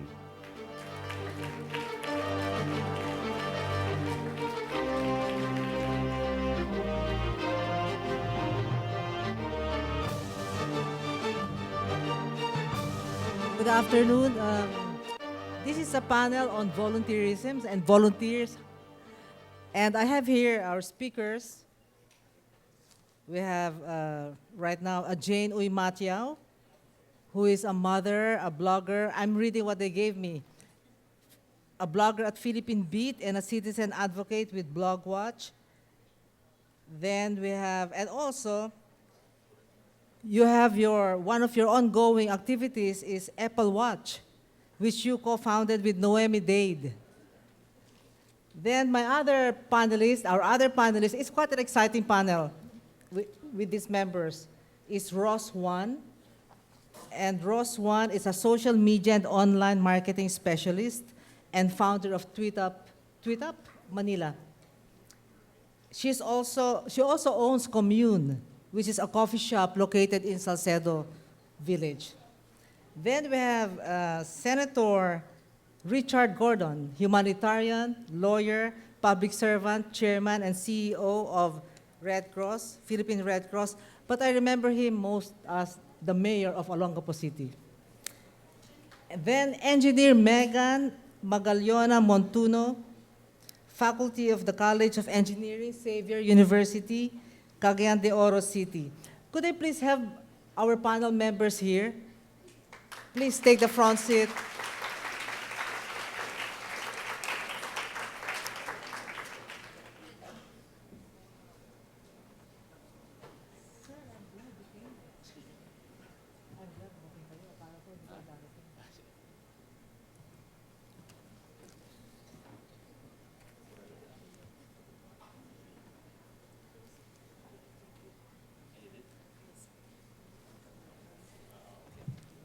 So having made introductions even among yourselves, I think it's best that we start now because we were only given 35 minutes.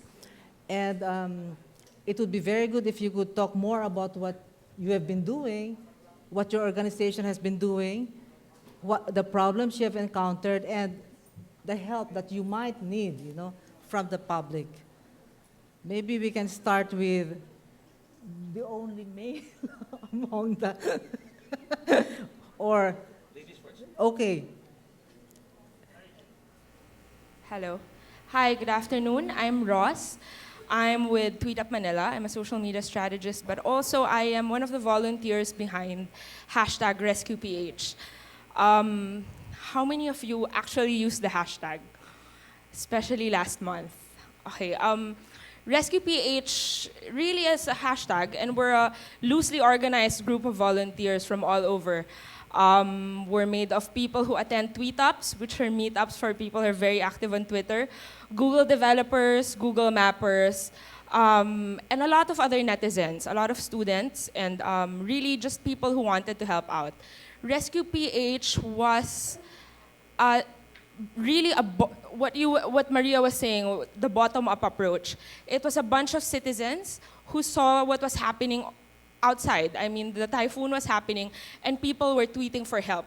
People were tweeting about relatives stuck on the rooftops, the elderly, PWDs, pregnant women who are stuck in their homes, couldn't get out and needed help. And what we did really is just gather all the information, mostly from Twitter, use the data, put it into a Google document, and then we came up with a website, an app, last month, an SMS hotline so people could tweet in. And it was really just our way of gathering the data that was being given by people to social media, put it together, make it useful, and bring that data to organizations that can actually help, like the Red Cross, media agencies, and even the government. We were closely in contact with the spokesperson's office. Good. Yeah, okay, thank you. Ross, just a question before you go on. I just want to, before I forget. Yes. So when you send your messages, what is the response time? Would you know? Okay, what they actually do, people would tweet. And they would tweet all this information, addresses of people who needed help. And we asked them to append the hashtag RescuePH, just so that we can organize it into a thread that we can put together. Volunteers put this information in a database that's later mapped by Google mappers, by the volunteers. And this information that we gather in the database is given to these agencies. Now, as I said, we're a very loosely organized team. And what we really just want to do is gather the information and give it to people who can actually act upon this in terms of response times and all the very scientific and highly organized things. These are things we are still aspiring to be able to do. Thank you. Now, let's hear from Megan, Engineer Megan. Good afternoon, I'm Megan. I'm with Xavier University. Well, actually, Xavier has been involved with quite a number of relief operations. Of course, times of disasters. Now, during Sendong, XU became the hub or headquarters for the DSWD or IOM Archdiocese-based relief operations. And then the XU campuses also serve as evacuation sites.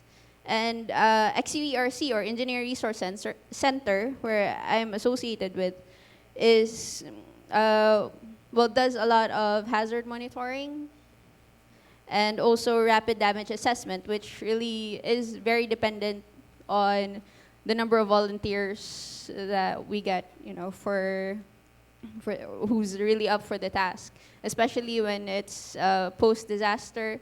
They kind of tend to, or people kind of tend to avoid, of course, going back to damaged places. Now, what the kind of help we need, actually relating to this, is more on cyberblasting, actually, because you might say that Cagayan de Oro makes use of social media. Yes, but it still needs a lot of work. So it still needs to, to see what kind of tools it can use from social media, so that it can, say, improve the response, in that sense.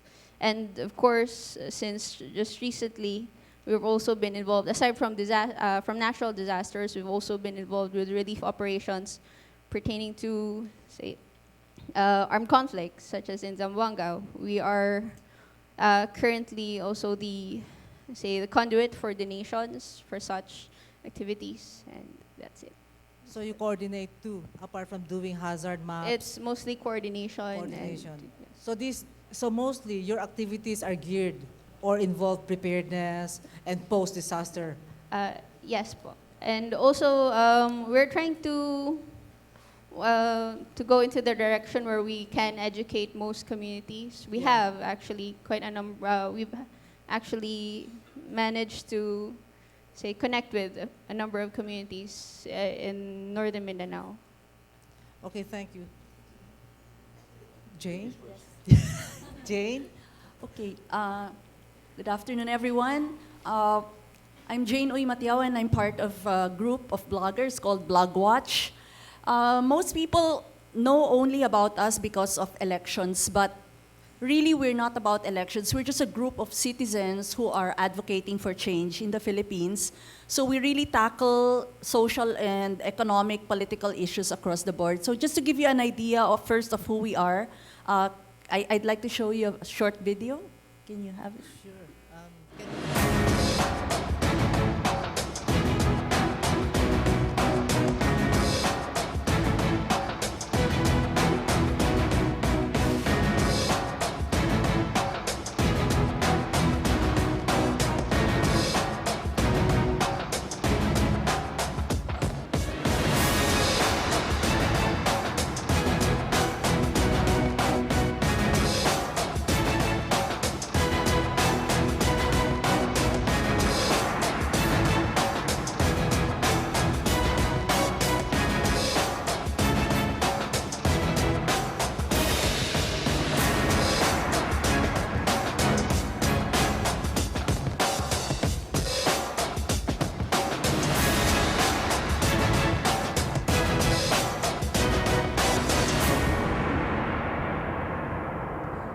So there, maybe you're wondering, so what has that got to do with disaster preparedness? No?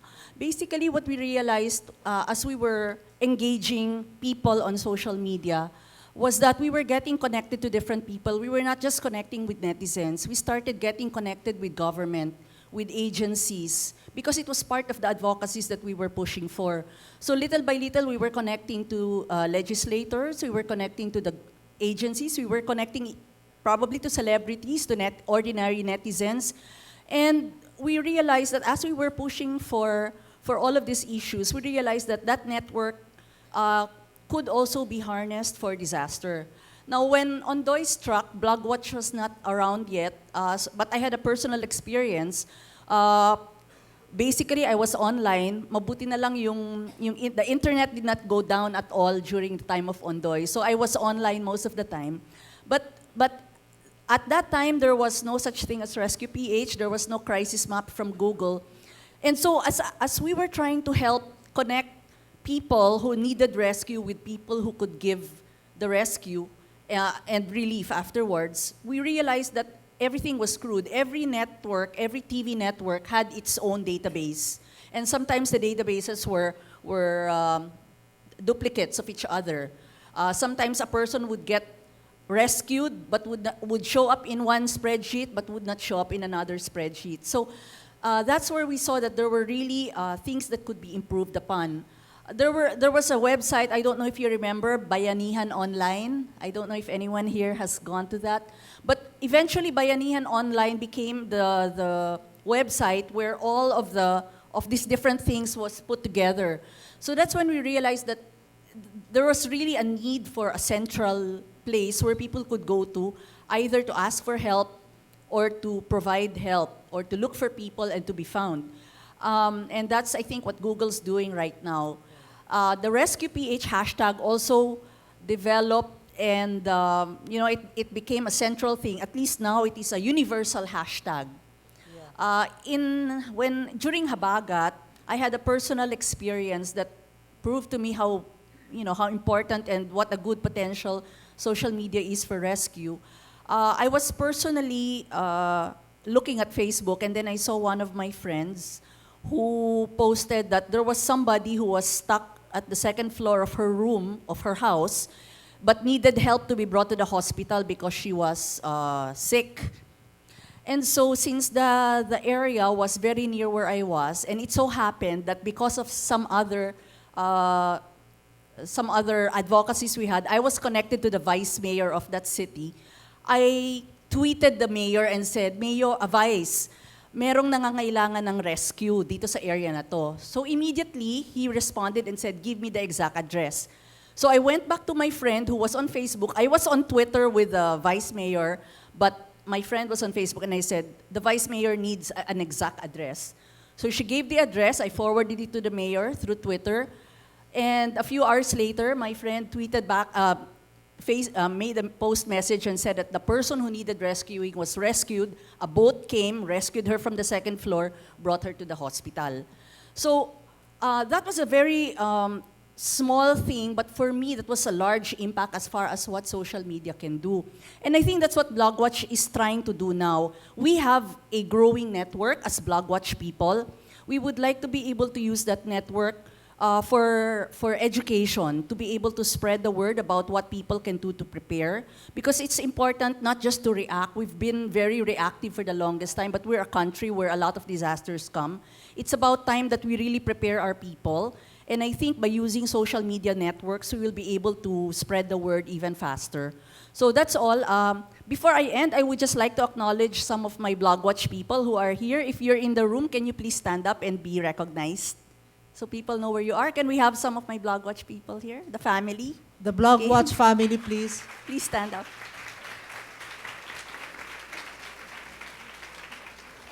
Thank you, Jane. Richard. Ladies and gentlemen. Good afternoon. My name is Dick Gordon.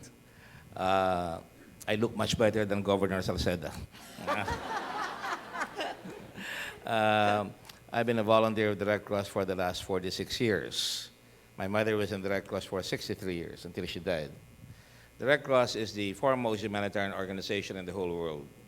It was invented out of war by a young man by the name of Henri Dunant. The Geneva Conventions, which protect combatants during wartime, we are the guardians of that. We started that. And we blossomed into a disaster organization through the years, and we are in 188 national societies. We're all connected to them. And we have 100 chapters here in our country and about 2 million volunteers in our country. We are therefore a volunteer organization. We work in accordance with 7 fundamental principles. We're principally, like I said, humanitarian. After all, we do our work for humanitarian service, which means we go to the most vulnerable and we uplift human dignity. We are independent of government. We're neutral. We do not take sides. We're impartial. We are impartial. We take care of everyone, whether they are of any denomination, race, creed, color, or whatever. We are a voluntary organization. We have 1.8 million volunteers throughout the country and growing. And we have unity. There's only one Red Cross Society in the whole country. And we are a universal organization. We're everywhere. Having said that, we try to connect now on the basis of the new technologies that are available to us. And the mantra there is volunteers plus logistics plus information technology equals the most successful Red Cross or response in any event. Having said that, we use volunteers. We call them Red Cross 143. We have Pledge 25 for Blood. We use volunteers to connect to us and inform us what is the present situation. And before they even do that, we try to train them on what I call the following, the 4 Ps. Predict the hazard, what is your kalaban there? Plan, what do you need to do? Prepare, what tools do you need? Practice, you have to practice it before you do anything. And then of course you have to report. And then that will give you the tools to be able to cope, mitigate, relieve, and rehabilitate. That's the Red Cross. We've been in every facet of any disaster, be it war or natural disasters. In blood, we know how much blood we have in every chapter. For example, in the recent Zamboanga incident, we have already supplied, in the first 5 days, we supplied all the blood needs. We have sent 410 blood units in Zamboanga. We have already also conducted our relief operations. We serve about 10,000 meals a day. And at the same time, we have provided for utensils like food, non-food items like towels, plates, everything, and hygiene kits, including sanitary napkins, toothbrushes, toothpaste, everything. They're provided with that. But the most important thing that we're trying to do now is to try and put this together through what I call the 143 system. I love you. One leader plus 43 people in every volunteer. That's the minimum. We could certainly use BlogWatch. We could certainly use all these people over here to join us and coordinate with us so that we could get the information just on time, all the time. It is essential that we have information during a disaster because we have to triage. We have a system where we have logistics. We have anywhere from blood to ambulances. We have about 100 ambulances all over the country. Four-wheel drive ambulances, big ambulances. We have accompanying fire trucks in case they need it. We have rescue trucks in case of an earthquake. We have concrete cutters. We have Jaws of Life. We have 5 of those, and we have 6x6 trucks that can negotiate heavy floods. And we have about a little navy of about maybe 80 rubber boats and flat boats. Plus, we have 2 amphibians to make sure that we can undertake the rescue. But you know, rescue is a very exciting, dramatic thing, but to me, pag nagre-rescue ka na, talo ka na. Dapat right away, evacuate na muna tayong lahat. Para sa ganun, masosolve ang problema. Rescuing is dramatic, it's exciting, but really, you are only able to do so. So, in the course of teaching our people, the biggest technology that we have, for example, is we whistle 3 times, and that means evacuate. Whether you like it or not, you must evacuate. So every one of our volunteers must have that. Did I get your attention? Yes, of course. Yeah. And so when you have that among the volunteers, you can actually have a source of blood. You have walking blood bank donors. We know which type. This is how we operate. For example, if I'm recruiting you all, and someday you'll need blood, I will say, who has type O blood here? Raise your hand. Raise your hand and stand up. Somebody is going to list your name, your email, so that when we need blood, we can call on you in that particular area. Type O, type A, type B, type Sidik Gordon, pwede rin. No?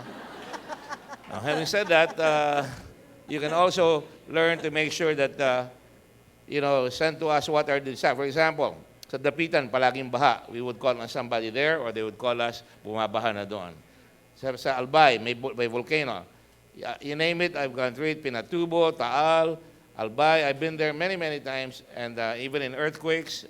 That's why we have learned to make sure that to use technology, you have to make sure that you have information capability, and that is why we're building up what we call an operation center. For the last 6 years, we've had that operation center. We're modernizing it as we go along so that we could immediately react, or what we call triage, which means prioritize who will get the assistance right away. You cannot help everybody. Finally, on the rehabilitation phase, we have built 45,000 homes. Now, we didn't build it. We just provided the tools, plus they provide the equity, the food. We provide the food. We give them food. Sometimes we give them cash coupons, and they build the homes. And we have built 45,000 homes all over the country. So if you want to join an organization which is connected, where you will have some exciting action, where you will count the most, join the Red Cross. Thank you very much. Thank you.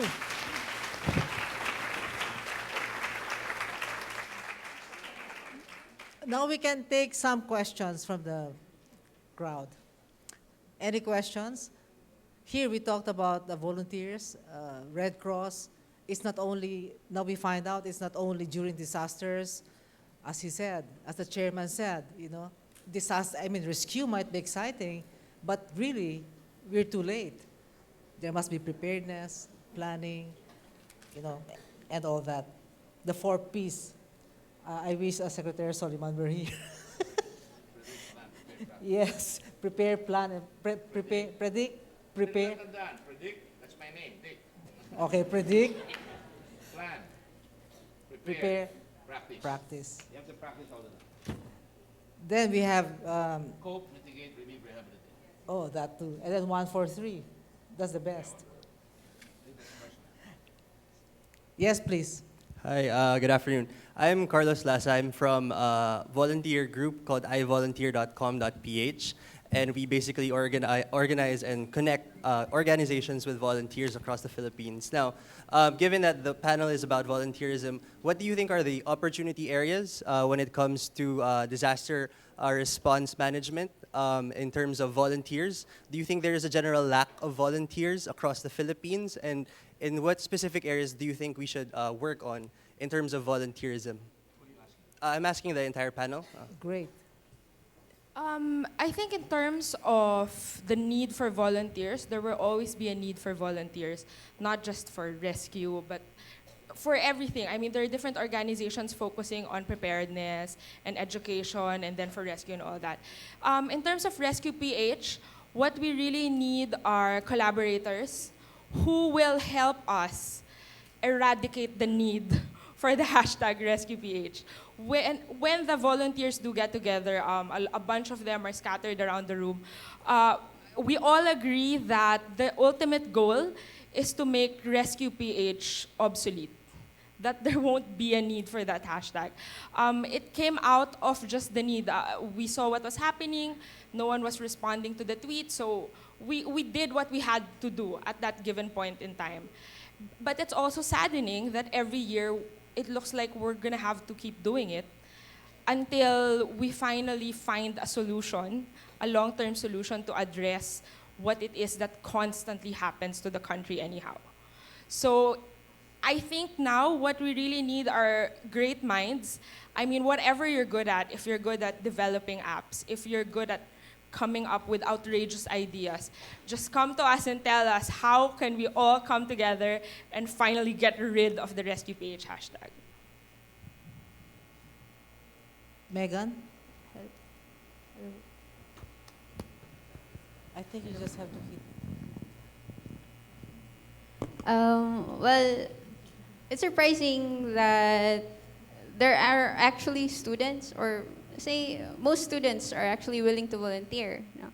But for Xavier University, I think the types of volunteers we really need are those willing to get into the technical side of volunteering, especially for analysis, you know, for disaster, say for risk reduction, mitigation. And they really need to get into mapping. They need to learn how to use, say, open source software, open source mapping software, especially those presented earlier. They need to be able to translate those as well into audiences that, you know, that need to understand the data. They want to help, or they need actually for them to get over, say, any situation they're in. So more technical volunteers actually. Jane?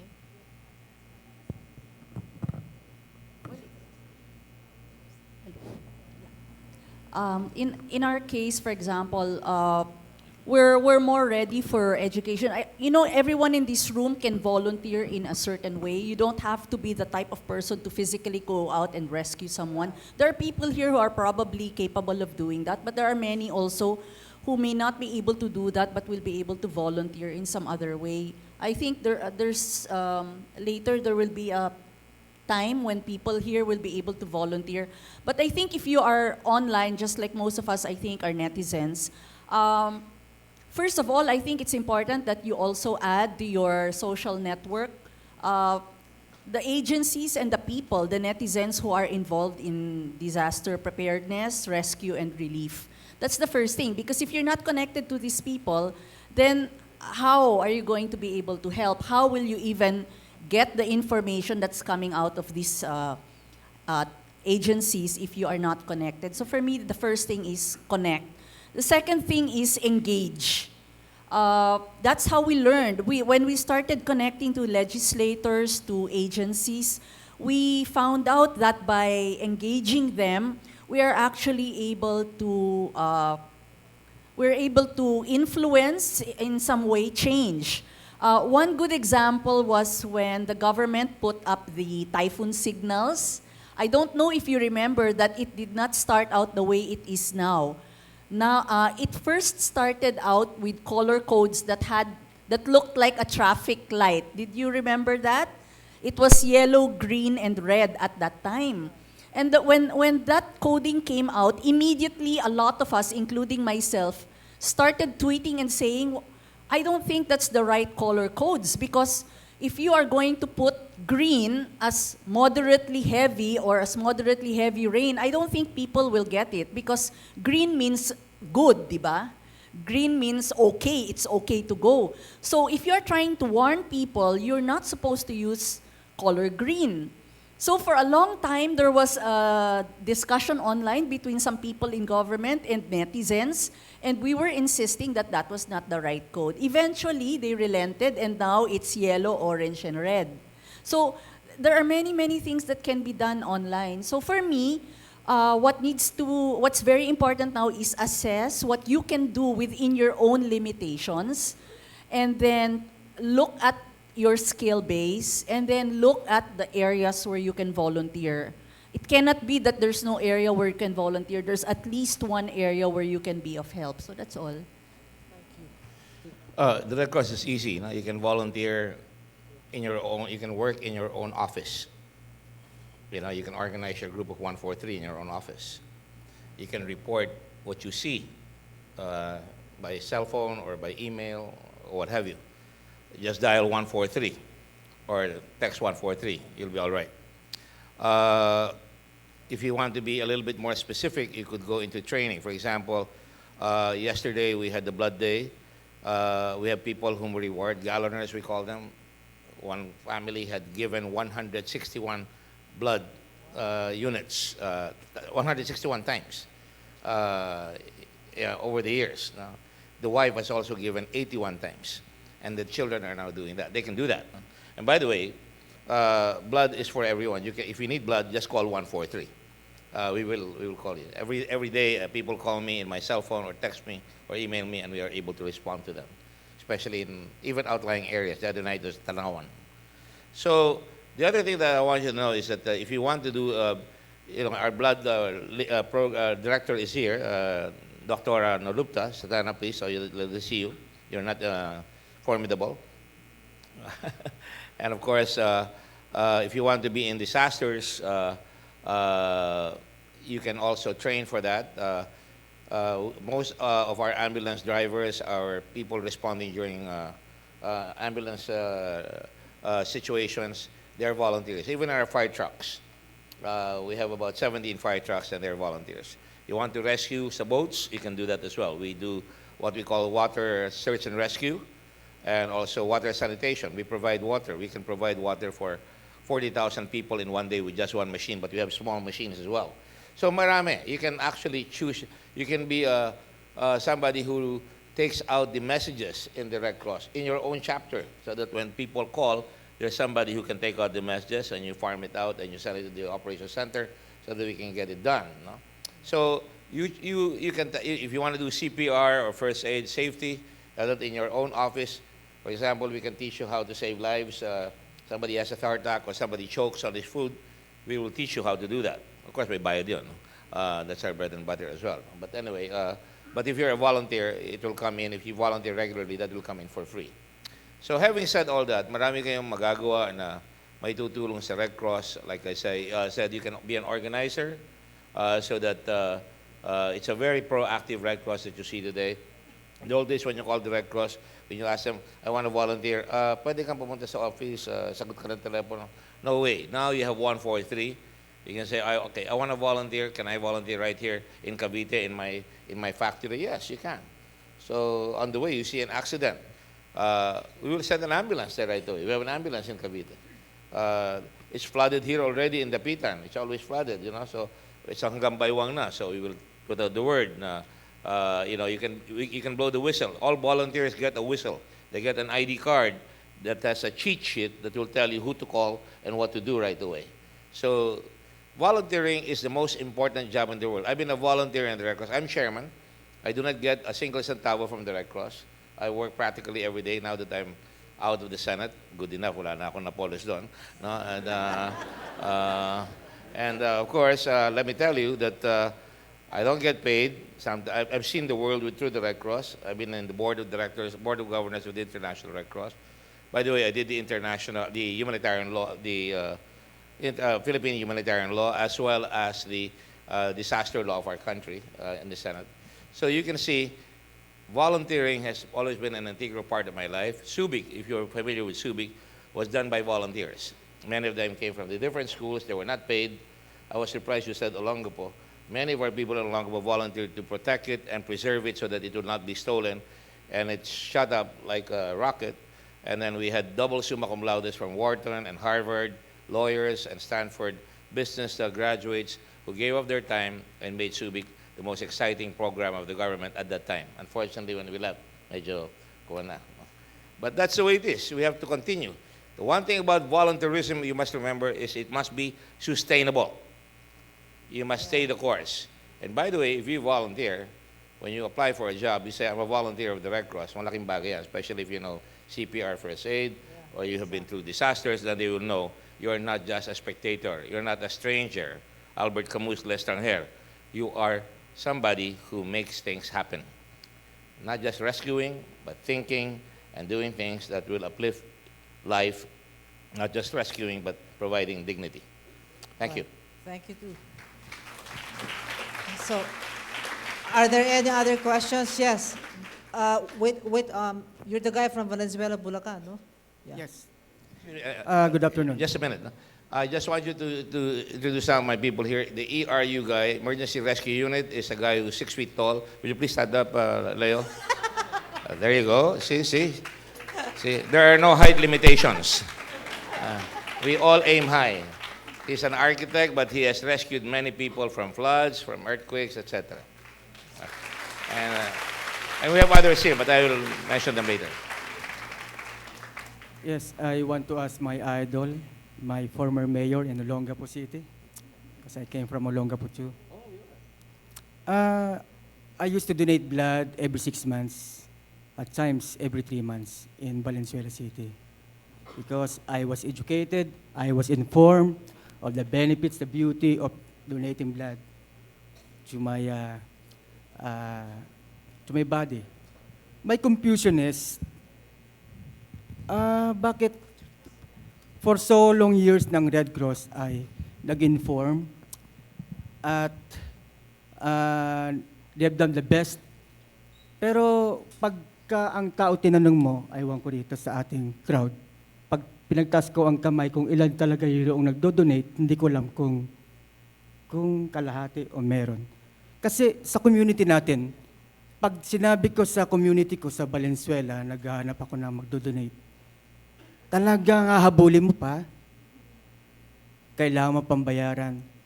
Parang hindi na-inform of the benefits, but parang yung information dissemination, nagkulang ba tayo doon ang Red Cross? Bakit pagka sinabi mo sa kabataan, tumatakbo pa, at kahit sa matatanda na parang wala silang gana. Nagkulang po ba, Chairman, ang Red Cross sa pag-iedukado o pagpapahayag ng kabutihan ng pagdodonate? If you call Red Cross right now, I will tell you how much blood we have in Olongapo, how much blood we have in Sulu, how much blood we have and what type in any of these areas. We have regular blood donors. Tama ka, kung minsan pag tinabing magbigay ka ng dugo, natatakot yung iba, takot sa ineksyon. No? Actually, there are people like that. That's why I mentioned that fellow 186 times ba si Colonel Taragosa, no? 186 times na siya nagbigay ng dugo. And it's actually healthy. You change oil every quarter, you know, basically. So maganda yan, no? But at the same time, before, transactional kami. Pag nagbigay kami ng dugo, sabihin namin, first ka in line. No, pagka kailangan mong dugo. Now, we don't even need that. Basta kailangan mong dugo, tumawag ka sa Red Cross. If we don't have it in Pasig, we'll get it in Quezon City, we'll get it in Manila. Now, if you're poor, right now we have the Blood Samaritan. You can volunteer there. The Blood Samaritan program, if you don't want to give blood, you give 1,500 pesos. That's one blood bag.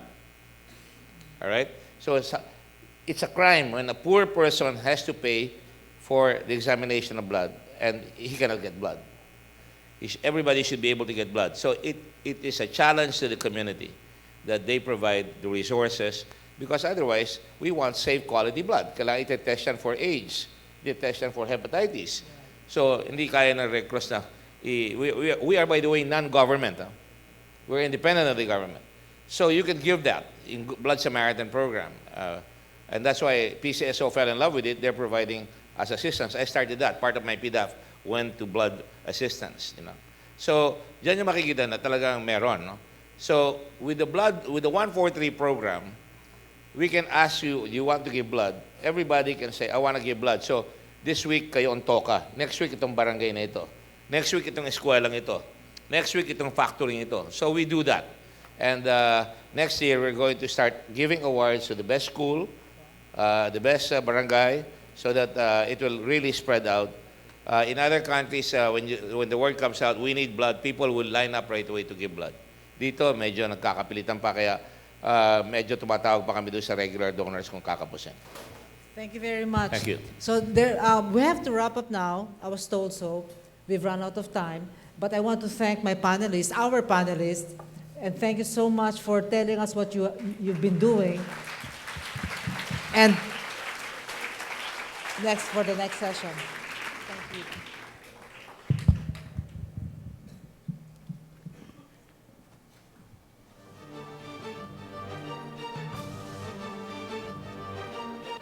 We thank our panelists and everyone who participated in the forum.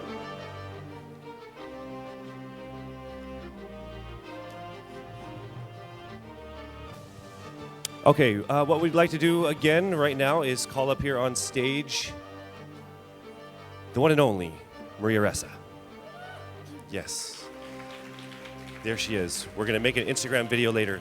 And while she's going up, we'd like to remind everyone that we have a hero booth on the lobby and to tweet #2030now. First of all, you saw in our volunteer panel 2 in the real world, more than 40 years, the Red Cross, 2 in the physical real world, and 2 in the virtual world. I think this is our world today and our world of the future. If you're here, you've already volunteered in many ways. I mean, who sits through a whole day, hours and hours of climate change and environmental, dealing with environmental disasters? Now, we want to tell you about how we can put what we've told you about all day into action. From what Google is doing, from what Rappler is doing, from what Patrick Meyer is doing, from what every single lawmaker, legislator, government agency, private company, and our volunteers here.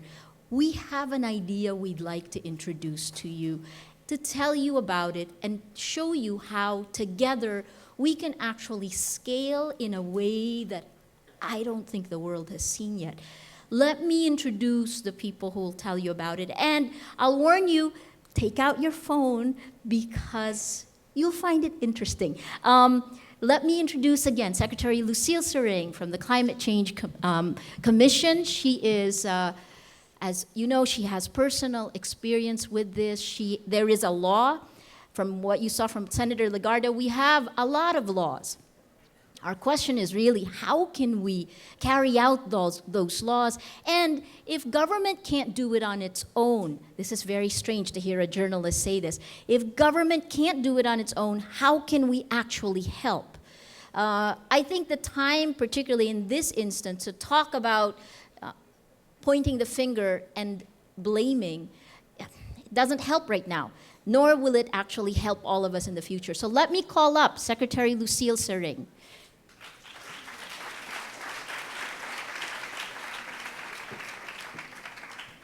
Hello again. It's nice to be back here and to be able to hear Gov Joey, who happens to be my hero as well. So Maria, thank you really for inviting me here today and giving me this opportunity to introduce something that I think would be, I don't know how to call it. You'll be the judge. But what we're trying to say here is that in 2009 is a year of reckoning for our country. Ondoy, by the way, we will have an anniversary in September 26, wreaked so much havoc in the country that it overwhelmed everybody, even our own infrastructure. And that same year, the Climate Change Act was signed. And a few weeks after that, which is actually the next year, the Disaster Risk Management was signed again into law. What's interesting here is that these are reactions of Congress, and yet we were still asking, why did it happen? We know about typhoons before, but why only now? When we should have been doing these things, all this response and all this preparation before 10 years ago, 20 years ago. So now I tell you, as working for government. We cannot do it alone. I'm glad that when I spoke with Maria Ressa at one time, she asked for a meeting about a few weeks back, and then she explained the mechanics of what she wanted to do and how Rappler can help. I was so interested because you see, she was talking about, now I know about what netizen mean. Most of us in government don't even know what that means. Most of us have computers, but if you look at some of the government employees, they're probably busy playing Facebook. But that's an opportunity also to infiltrate our government employees to be more informed. Government is the highest or the biggest employer in the country. These employees and the people are one good resource in itself. When we talk about this, when talking about Maria Ressa, I said, oh my God, government is so boring. We look at our website. You look at, is OCD and DRMC here? I'm just gonna say it anyway. There's so many things there, you just don't know where to start looking. So cluttered. Our website, other than the several pictures that you see me there, I myself have been complaining, how am I gonna make this very passive website? I can only take 2 pictures of myself, including the chin, how much more for you? And then we're talking about Project NOAA and all these things that we hear that even the president bragged on his State of the Nation. I love it. But when disaster strikes and you click on it, it says, site under maintenance. Now, when look at this, with all the intentions and all the money putting in, Maria Ressa made me understand at the time that they have the capacity to handle a spike in the number of searches than what government sites can do. For sure, there's a need. We have the act. We have the law. Government is trying to do something. Now we go to the local government. When you look at the local government, most don't have websites. We wanted to see more of someone like Governor Salceda. But we tried that. We sent people to his province for them to learn. They did. For 1 week, they enjoyed it. They went back to their municipalities, and lo and behold, they have a land use plan that was cut and paste on the land use plan of Albay. Now we have 3 Bulkang Mayon sa Pilipinas. That is a true story. That's why I'm saying, it is not their fault really. We have all this high technology, we have these maps, and if we don't capacitate them, these are really useless. Moving down, private sector. When you're in government, you'll hate them. Not in a bad way. Hate in the sense that we always lose out the best ones to them. Most of the people that work under me are working, they're cum laudes. I have to, not bribe is a wrong word. I don't want to be like Senator Lauren Legarda and say about smoking and alcoholism. But they came here and joined me because they really want to help the country, and I'm happy. So now that we're here, the private sector, what are you doing? The civil society, there are a lot of you out there. The media, you need to know what you're reporting. Don't scare them. But you know, as I said, we appeal on emotions. And look at these stages. Now we know that we need to fuse it together. We have to have one cohesive action in making sure, because climate change and disaster don't recognize whether you're rich or you're poor. Unfortunately, it's not equal. So today, ladies and gentlemen, I'd like to introduce to you Project Agos.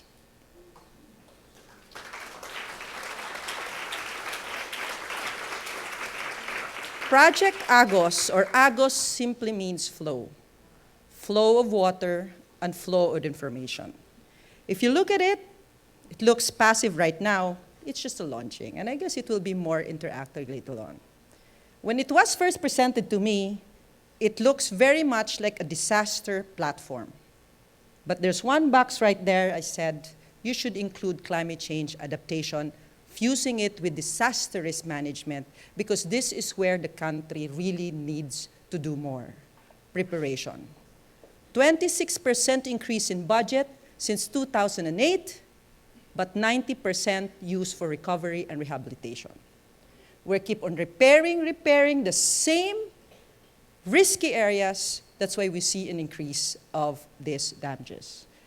Climate change, adaptation, and disaster risk reduction, this is a platform where hopefully our local governments can join in, look at it, teach them how to use it so that they can use it in their plans and make it risk-based.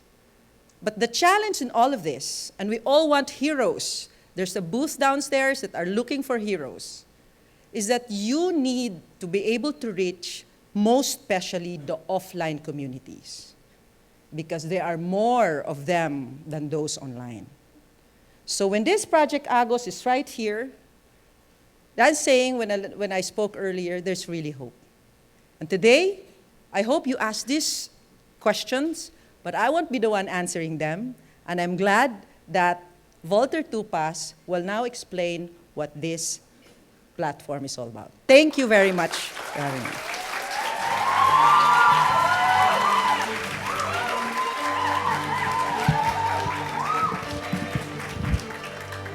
Maraming salamat, Secretary Saring. Magandang hapon sa ating lahat. Naalala ko pa, bago pa ako noon sa Rappler, about 2 years ago. December 2011, Dumaguete City. Kagimbal-gimbal na agos ng baha, dulot ng bagyong Sendong. Tingnan natin ito, panuurin natin.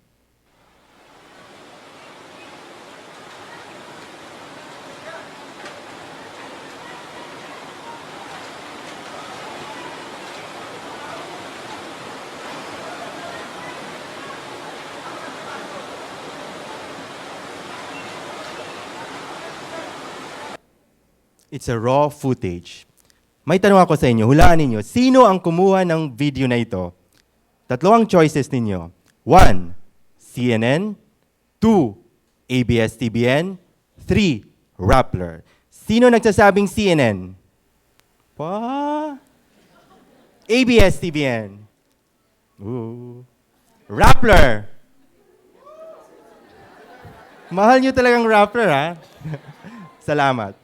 Actually, wala sa tatlo yung sagot. Ang sagot ay isang ordinaryong citizen. His name is Mark Anthony Bisario. He posted his video on YouTube. It went viral. Rappler bumped into the video. We posted it on our site 11 days after we went live. It was one of our first crowdsourced video. We looked for him. I chatted with him on Facebook. I found him. Afraid, mukhang sanggano. So I said, pare,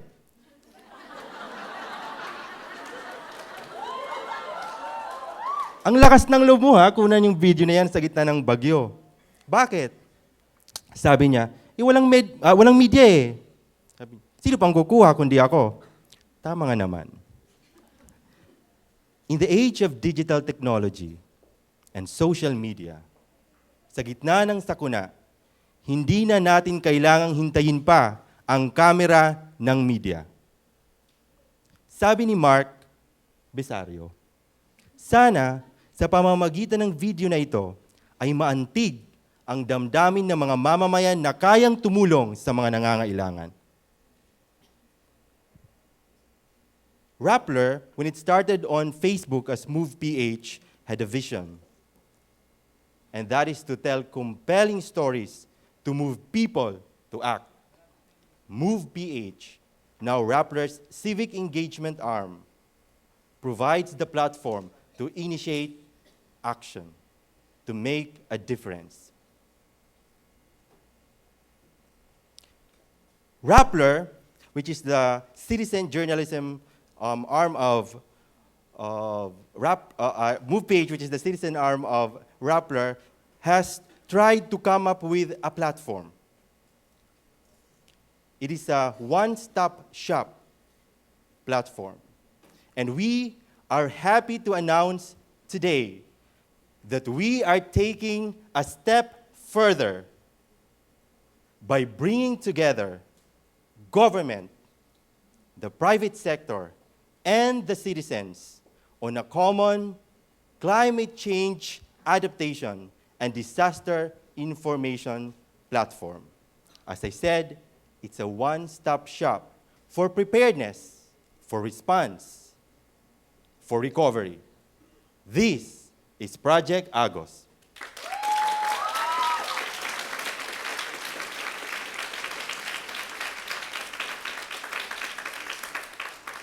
Preparedness is key. It saves lives and property. Alam natin yan. In fact, it's mandated by the law.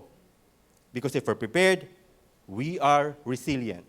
I repeat, resilient, big word.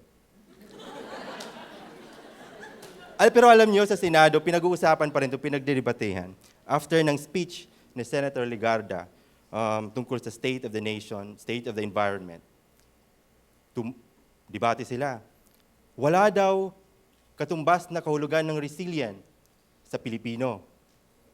Tumayo si Senator Soto. Hindi to kwentong barbero ha, totoo to. Tumayo si Senator Soto. Meron kahulugan ang resilient, may katumbas na word, elastiko. Sa Espanyol. In fairness, may attribution.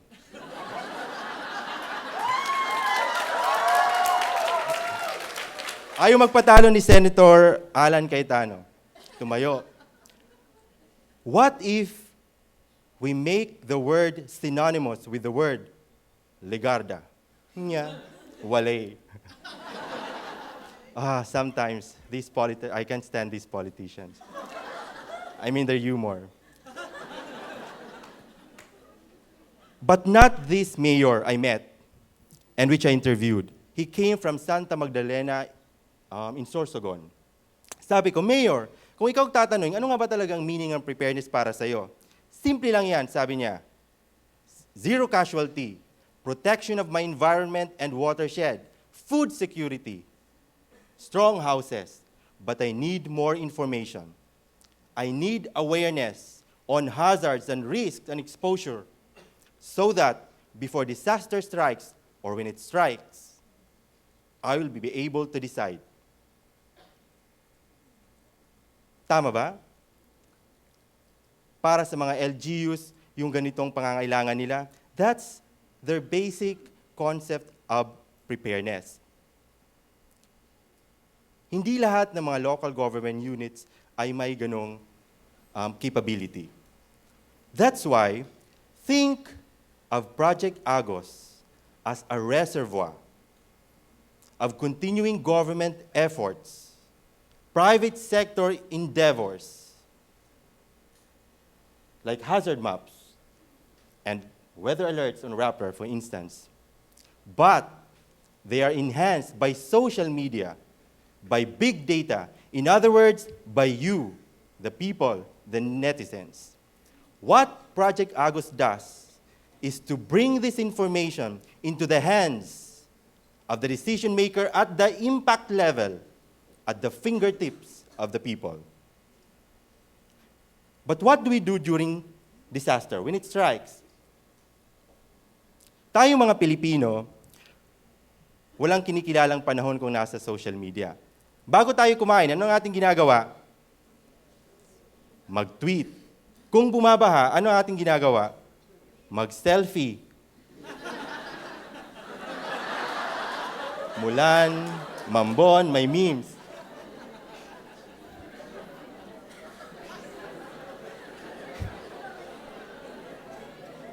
Hindi naman natin masisi ang ating mga sarili.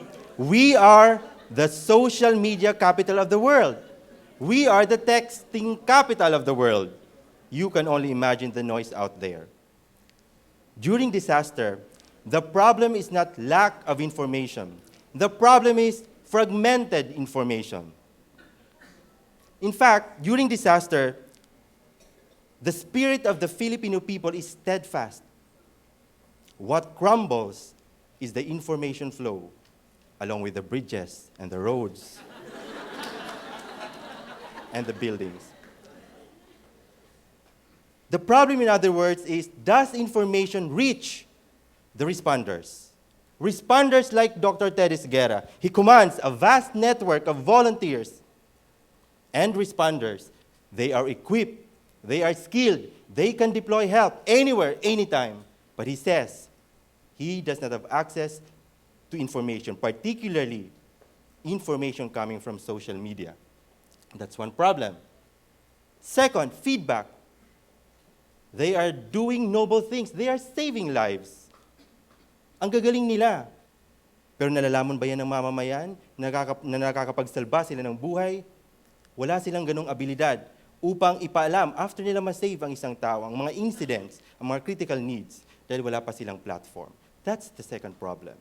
Now, how does Project Agos address these gaps?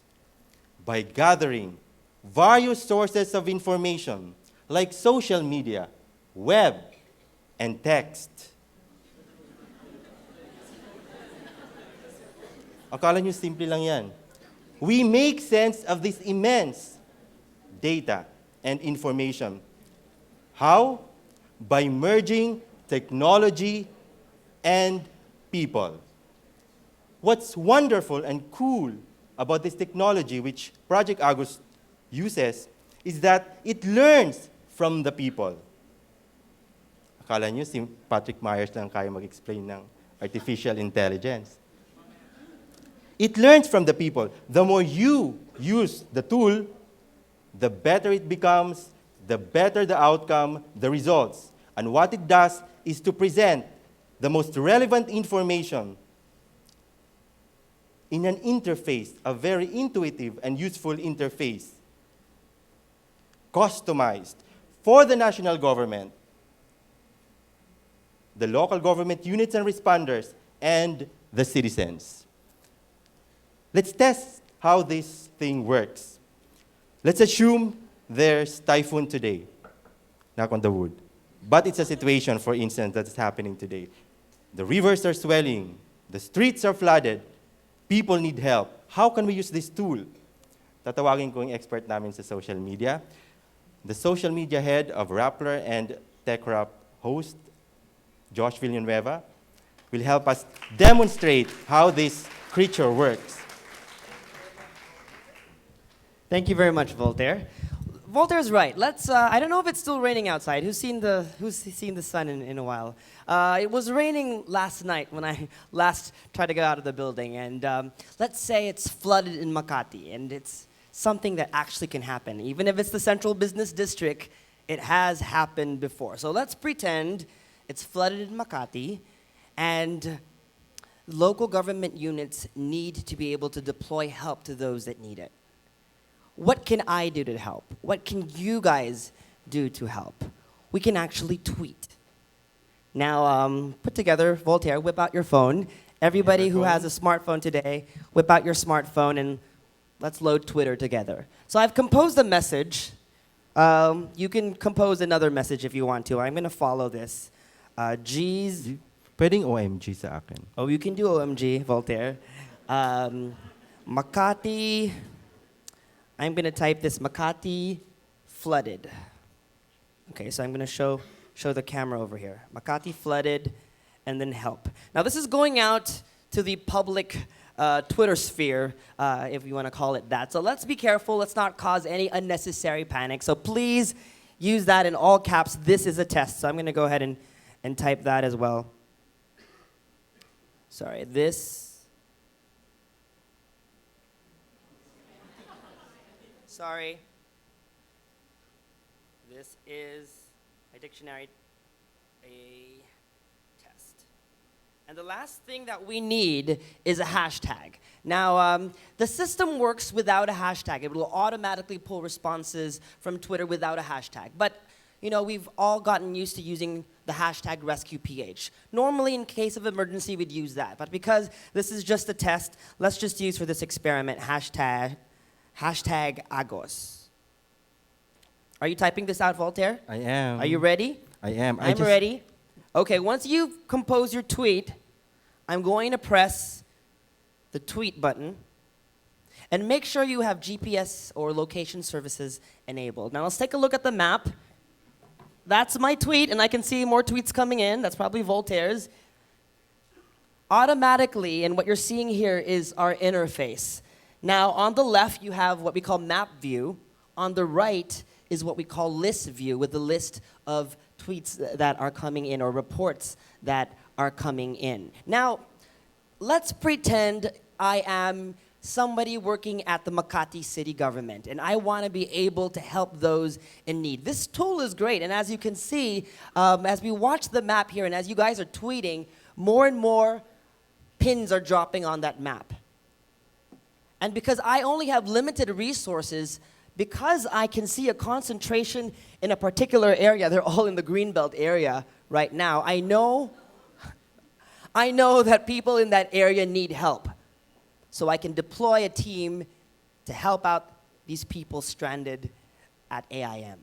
Now, Voltaire, let me quiz you. You mentioned two problems that LGUs face. What is the first one? Access to information, relevant information. Access to information. LGUs don't have access to the information that's on the Twitter sphere, right? Now you do with a tool like this. What's the second problem? Feedback mechanism. Feedback.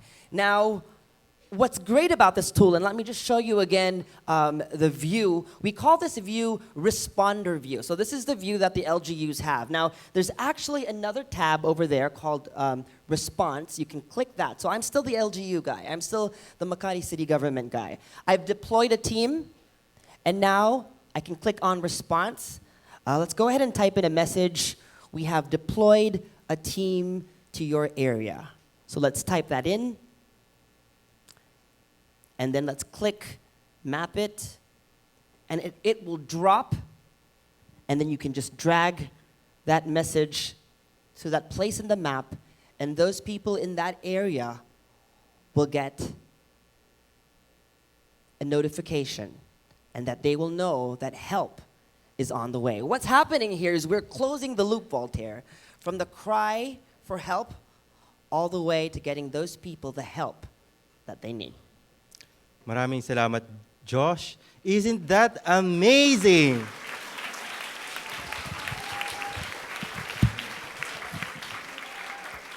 You've seen it first here at the Manila Social Good Summit.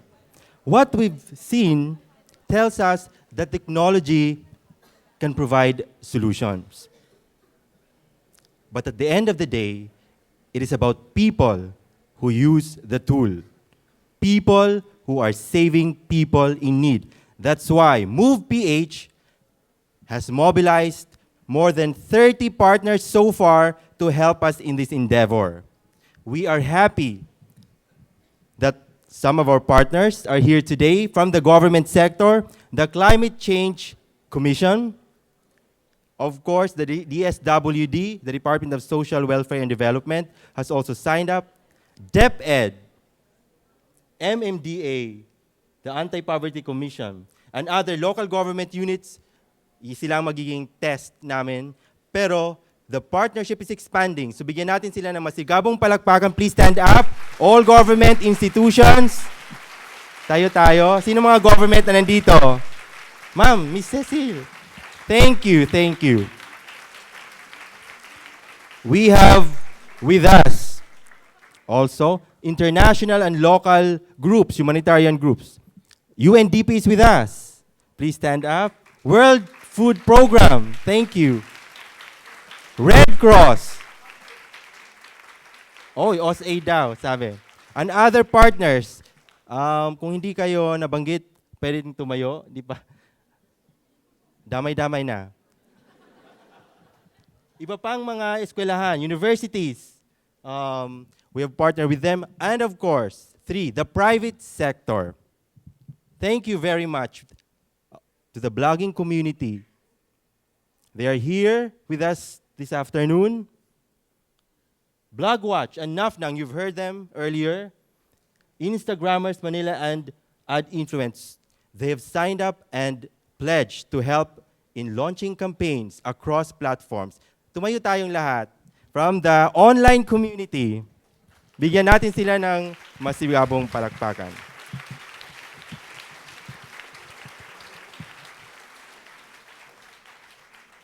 Google, which is our partner, sponsor for today, but in the long run, they will be our partner. Thank you very much. And for the first time, made possible by Chica,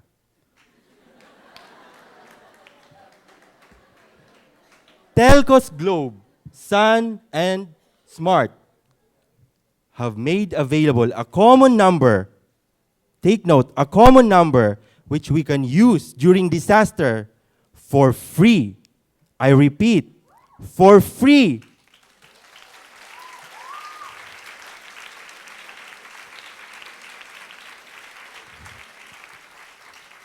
But don't abuse it. You will be charged if you will abuse it. And the number is 7622. Repeat after me. 7622. All together now. 7622. Remember the number today, for someday it can save a life.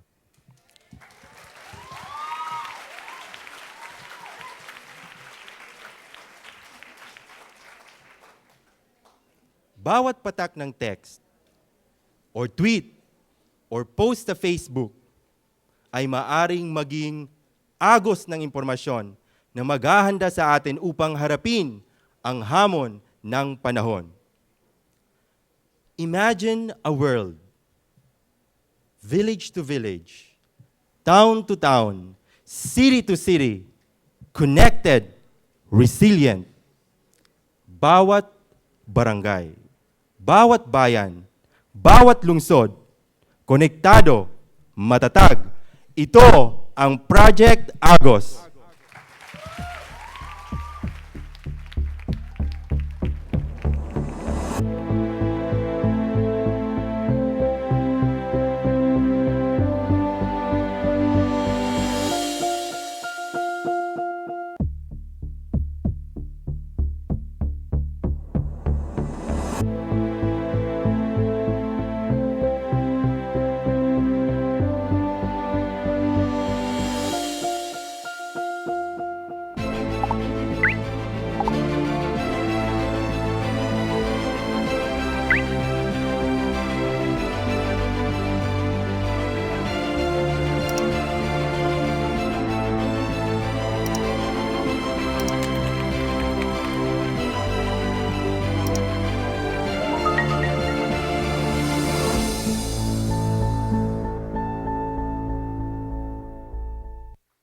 Salamat.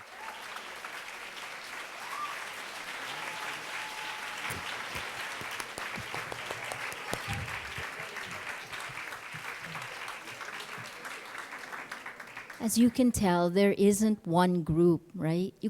No one can do it alone, not even government. No one can do it alone, not one news group. All of us have to come together. All the data you will put in, we're looking forward to working with you because you can get that data right back. There will be, the big data that will come in is available to every news group, every blogger, every information dissemination platform. You will actually be able to get the stream, much like we did with Comelec and the PCOS results. It'll come through and you can post it yourself so that it hits your own social networks. You've heard from everyone all day what the process is and where the gaps are in the process. And downstairs, you have the heroes. You see the Rapplers wearing heroes. We're not heroes. We're just trying to tell you, you are, that this is really up to you, and that perhaps if each of us takes one small action together, like in the #MillionPeople March, we can make sense of all of it and create something, protect people in a way that no one can do alone. I just want to leave you with a video of Compostela Valley. This is Patricia Evangelista again, and every time I see this, my heart breaks. Because in this one, in Compostela Valley, they evacuated all the people into a schoolhouse that was washed away. And this is not just ordinary people. Here you will see the heroism of people who are out there fighting to help us. And sometimes people we don't appreciate. Certainly we journalists never say as often as we should, good job. So please watch this with us, and I'll come back and tell you more. The heroes of Charlie Company.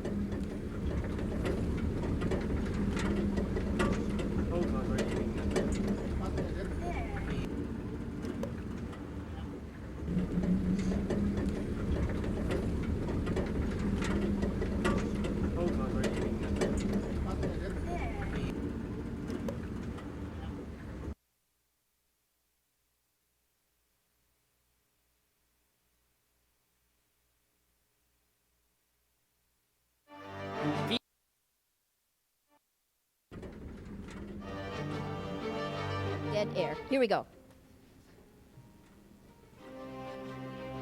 Actually, isang dream ko na rin to nung simula na nung bata ako.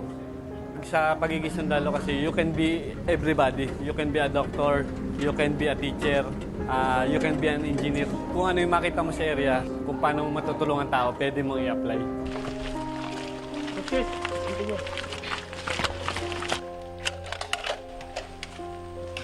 Everybody should be clear. Shoe clear! Clear, sir! Clear, sir! Hindi mga natatakot kasi nga, yun na yung sinumpaan naming trabaho eh. Kumbaga, happy na ako na yung yung nakakatulog.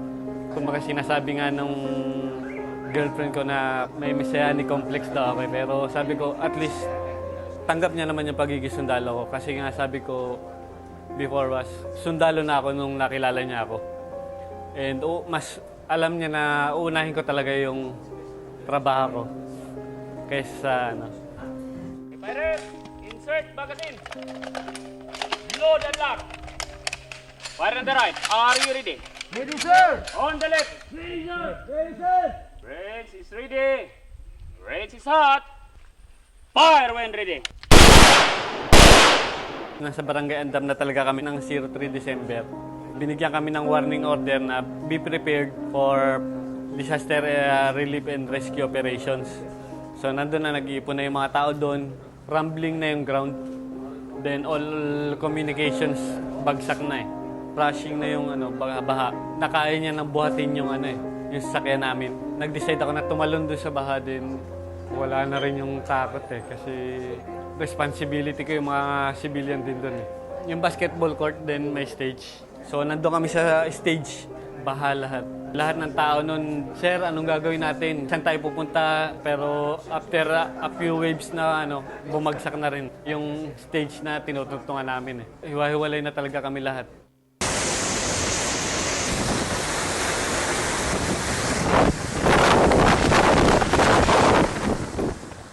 Naipit na yung paa ko doon sa mga lags eh. Then nakita ko nasa likod, si PFC Hingosa, ang tawag na kasi namin sa kanya is si Langga eh. Sabi ko sa kanya is, Langga, tulungan mo ako. Pero medyo wala na rin siyang lakas. Yung swerte ko na lang rin, nag-wave uli. Plus yung siguro adrenaline rush ko na rin siguro.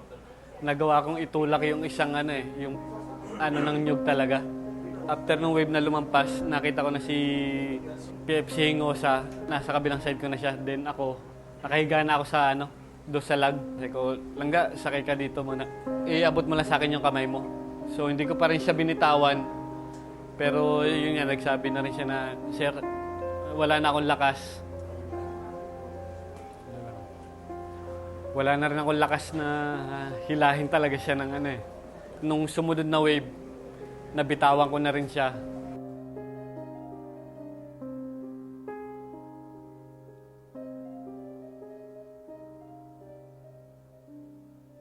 Ang mga nawala ko, na tropa, Staff Sergeant Olivares, First Sergeant ko, PFC Ngosa, PFC Sigapo, Sergeant Coneyas, yung radio operator ko, Private Aranyes, Private Armodia.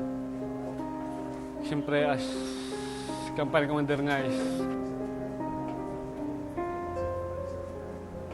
sakit mawalan talaga ng tao. Kasi Yun nga, pamilya na kami doon eh. Saka, kumbaga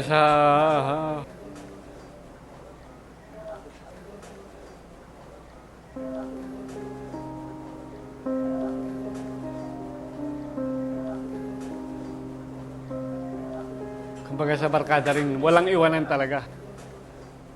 Ang plano namin ngayon, ipagpatuloy pa rin yung nasimula namin.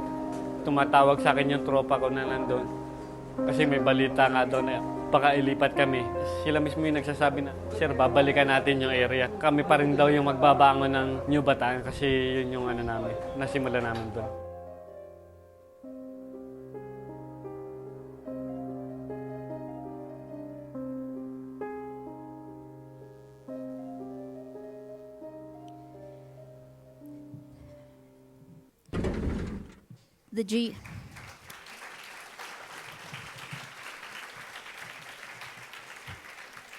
The geohazard map would have shown that that wasn't a safe place to bring evacuees, but the information never got to the decision makers. This is a time for, it calls for new heroes because there are gaps in the information flow and people can now fill in those areas. Those heroes are among us, and one you just saw, Lieutenant Alan Diazeta. Please, let's give him a round of applause.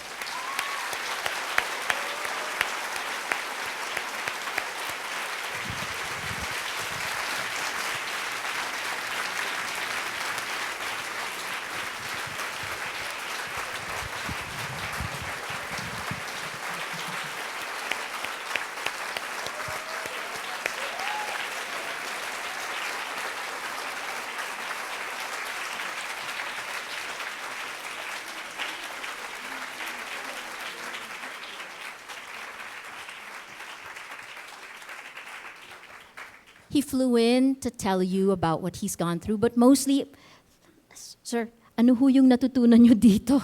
Ano hong dapat po namin gawin? Sa nangyari nga sa amin, so although masakit nga yung mawala ng ano, pero hindi dapat tayo doon bumagsak eh. Doon din tayo bumangon, which is ang lesson nga din doon is not one agency or not only one organization can handle yung mga changes. Sabi nga natin is yung climate change is worldwide siya.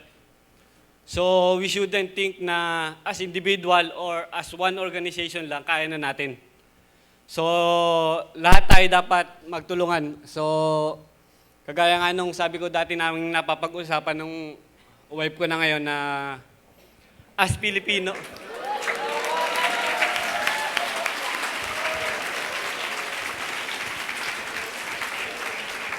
So, ang isa namin napapag-usapan is, ano ba yung identity natin talaga as Filipino? We have, sabi ko na example ko pa sa kanya is yung, bakit walang durian ice cream? Wala ko dati narinig na durian ice cream. Pero mas ang na-example ko talaga is yung halo-halo. Ang halo-halo is talagang dessert natin na masarap. Di ba? But thinking na, ang nandun kasi is yung halo-halo nga ng iba't ibang klaseng ingredients. Kung may isa doon ingredients na hindi masarap, the whole halo-halo is hindi masarap. So, kagaya ng kailangan nating gawin, dapat lahat tayo magtulungan. Yung commitment and willingness natin. That mere alone na handa tayong tumulong is enough na para maging hero ang bawat isa. So, hindi lang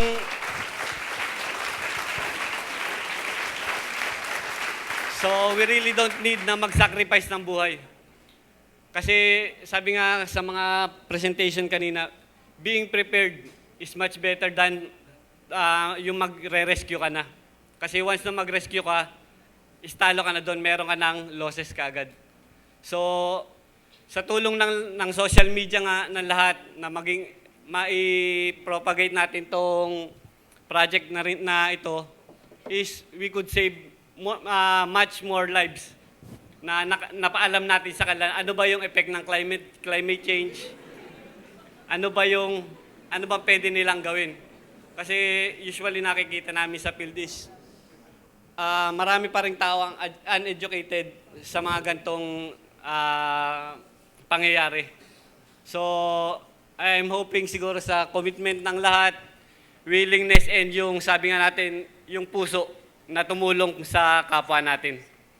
So, yun lang siguro yung mahiling ko sa lahat. And maraming salamat. Maraming salamat.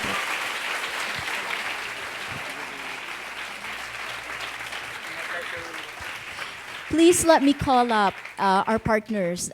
Secretary Saring, you must join us. UNDP, Toshi, Google, please, Ryan, or Gail, who we'd just like to come up and come talk about what are our next steps, right?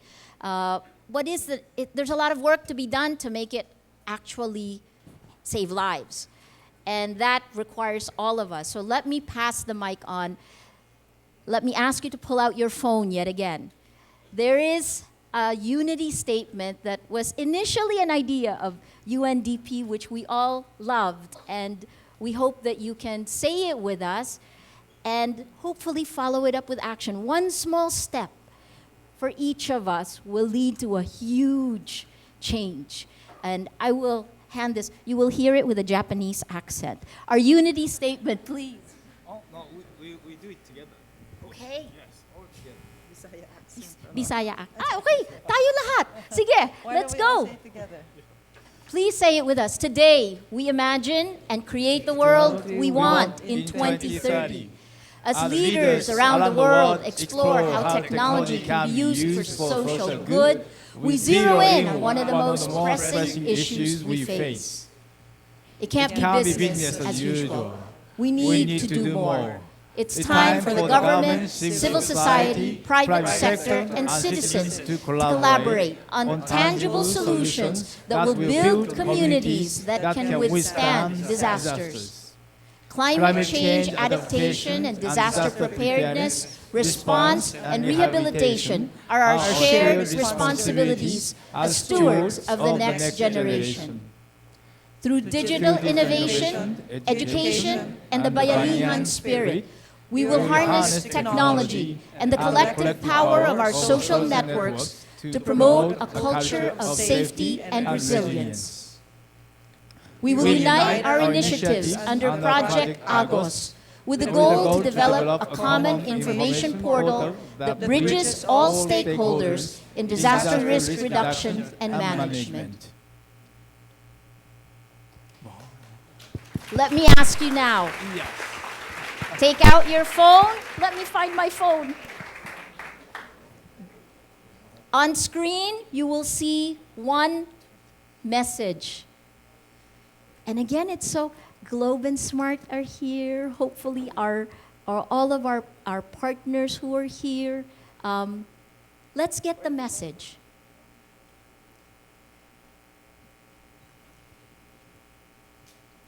You have it, Josh?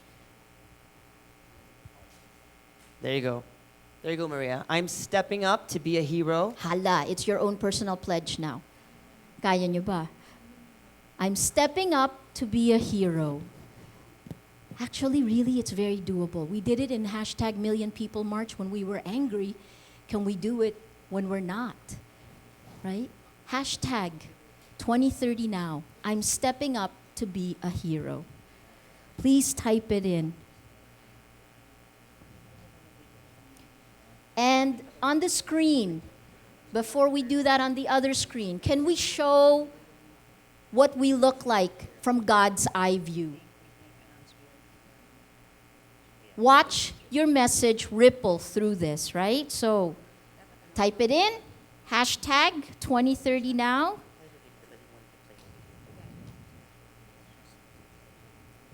And tweet. And there you go. We're emanating from this room, and the algorithms are picking it up to actually show the push as you get retweeted going out, it stops. Ito yung dapat natin gawin when it stops, and this is what happens in the real world, right? Because there are these natural boundaries of our social networks, it means that we need to get someone else from another social network to expand the message. It's the ripple of that message that pushes it out. So it's a symbolic statement. There's a lot of work to be done. These men and women, Alex puts his life on the line for it. We all, I don't know about you, I get scared when it rains now. Oh no, I don't get scared, I'm a journalist, so. It's just the beginning. We have a whole year to go. Hopefully at this time next year, we'll show what a group of determined, purposeful people can do together with government, with private sector partners, and with all those people on social media, yung maingay na tao na nandun. Let me bring you back to KC and Patricia.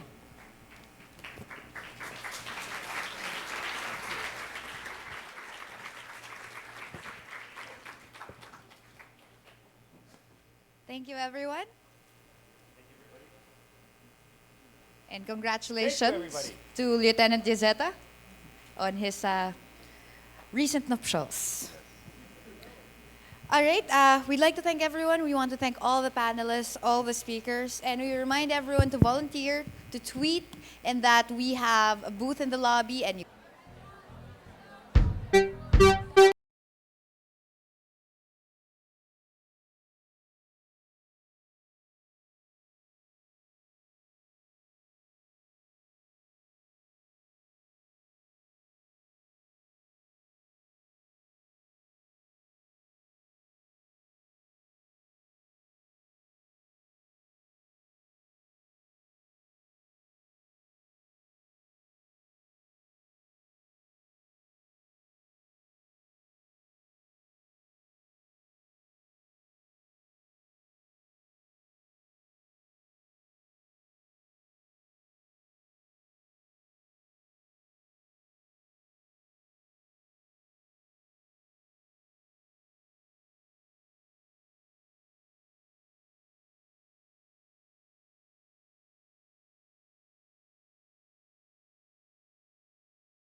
Ladies and gentlemen, up, Dharma down!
Galaw, nag-iisip kung dapat bang bumitaw. Kulang na lang at takihin ang maghingay na bibitin.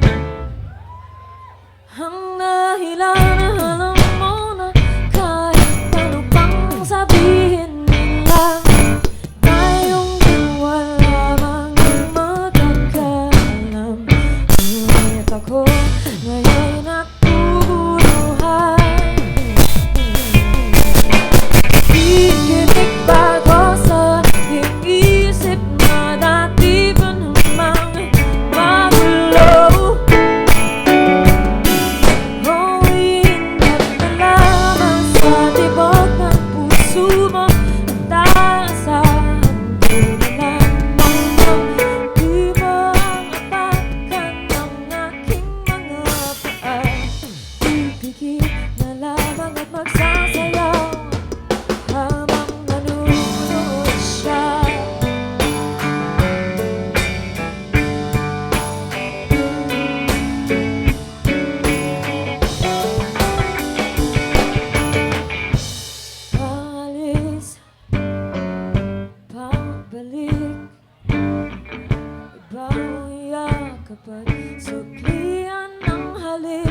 Hi, guys.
Sa hindi inaasahan, tatapon ang mga mundo. May minsan lang na nabugtong, tamang naman ang mugon nito. Di ka ba sapat ang sakit at lahat na hindi ko ipararanas sa'yo? Di binubunyakan ang iyong mata, sumisigaw ng pagsinta. Ba't di papatulan ang pagsuyong nakulang? Tayong umaasang hilag at kaluran. Ikaw ang hantungan at bilang kalungan mo. Huwag sasagip sa'yo.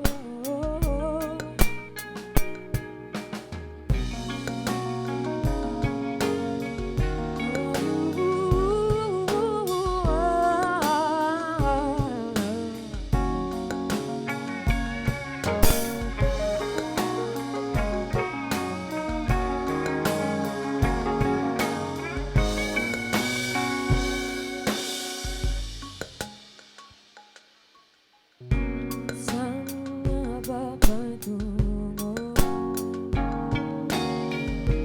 Kaya bakit nahiwagaan ang bagyo ng tadhana ay dinadala ko sa init ng bisig ko? Ba't di pa sabihin ang hindi mo maamin? Ipaubukay ang walang bato sa hangin. Huwag mo ikatakot ang bulong ng damdamin mo. Narito ako nakikinig sa'yo.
Thank you guys for sticking around. Took us a while to get, but Thanks. Whoa, for being here still.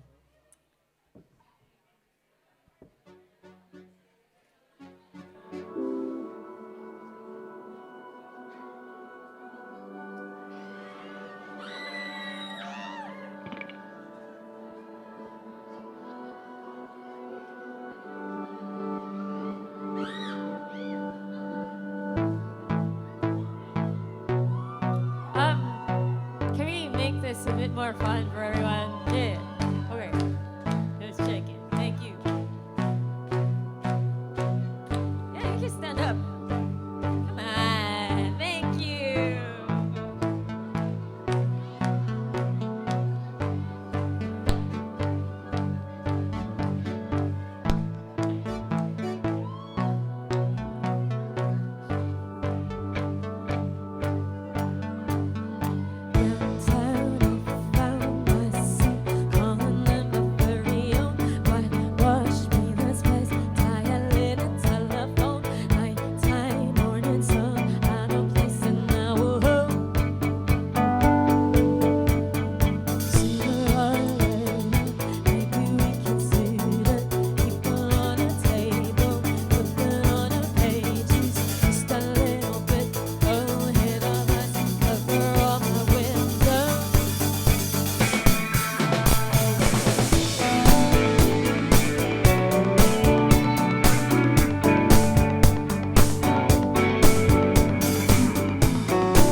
Disaster coordination kind of way.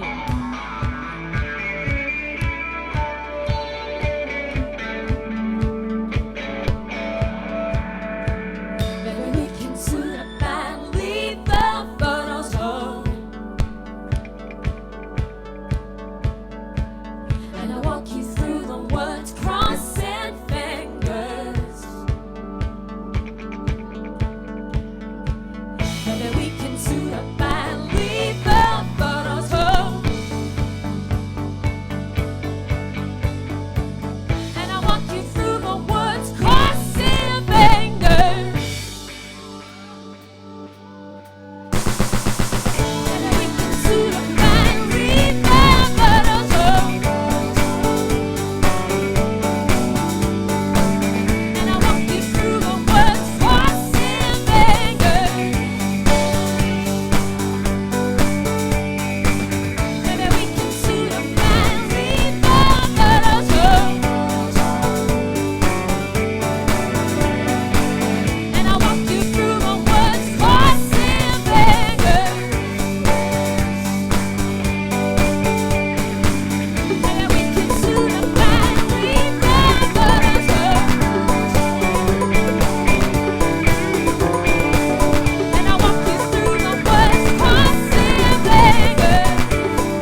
Thank you, Rappler. Thank you.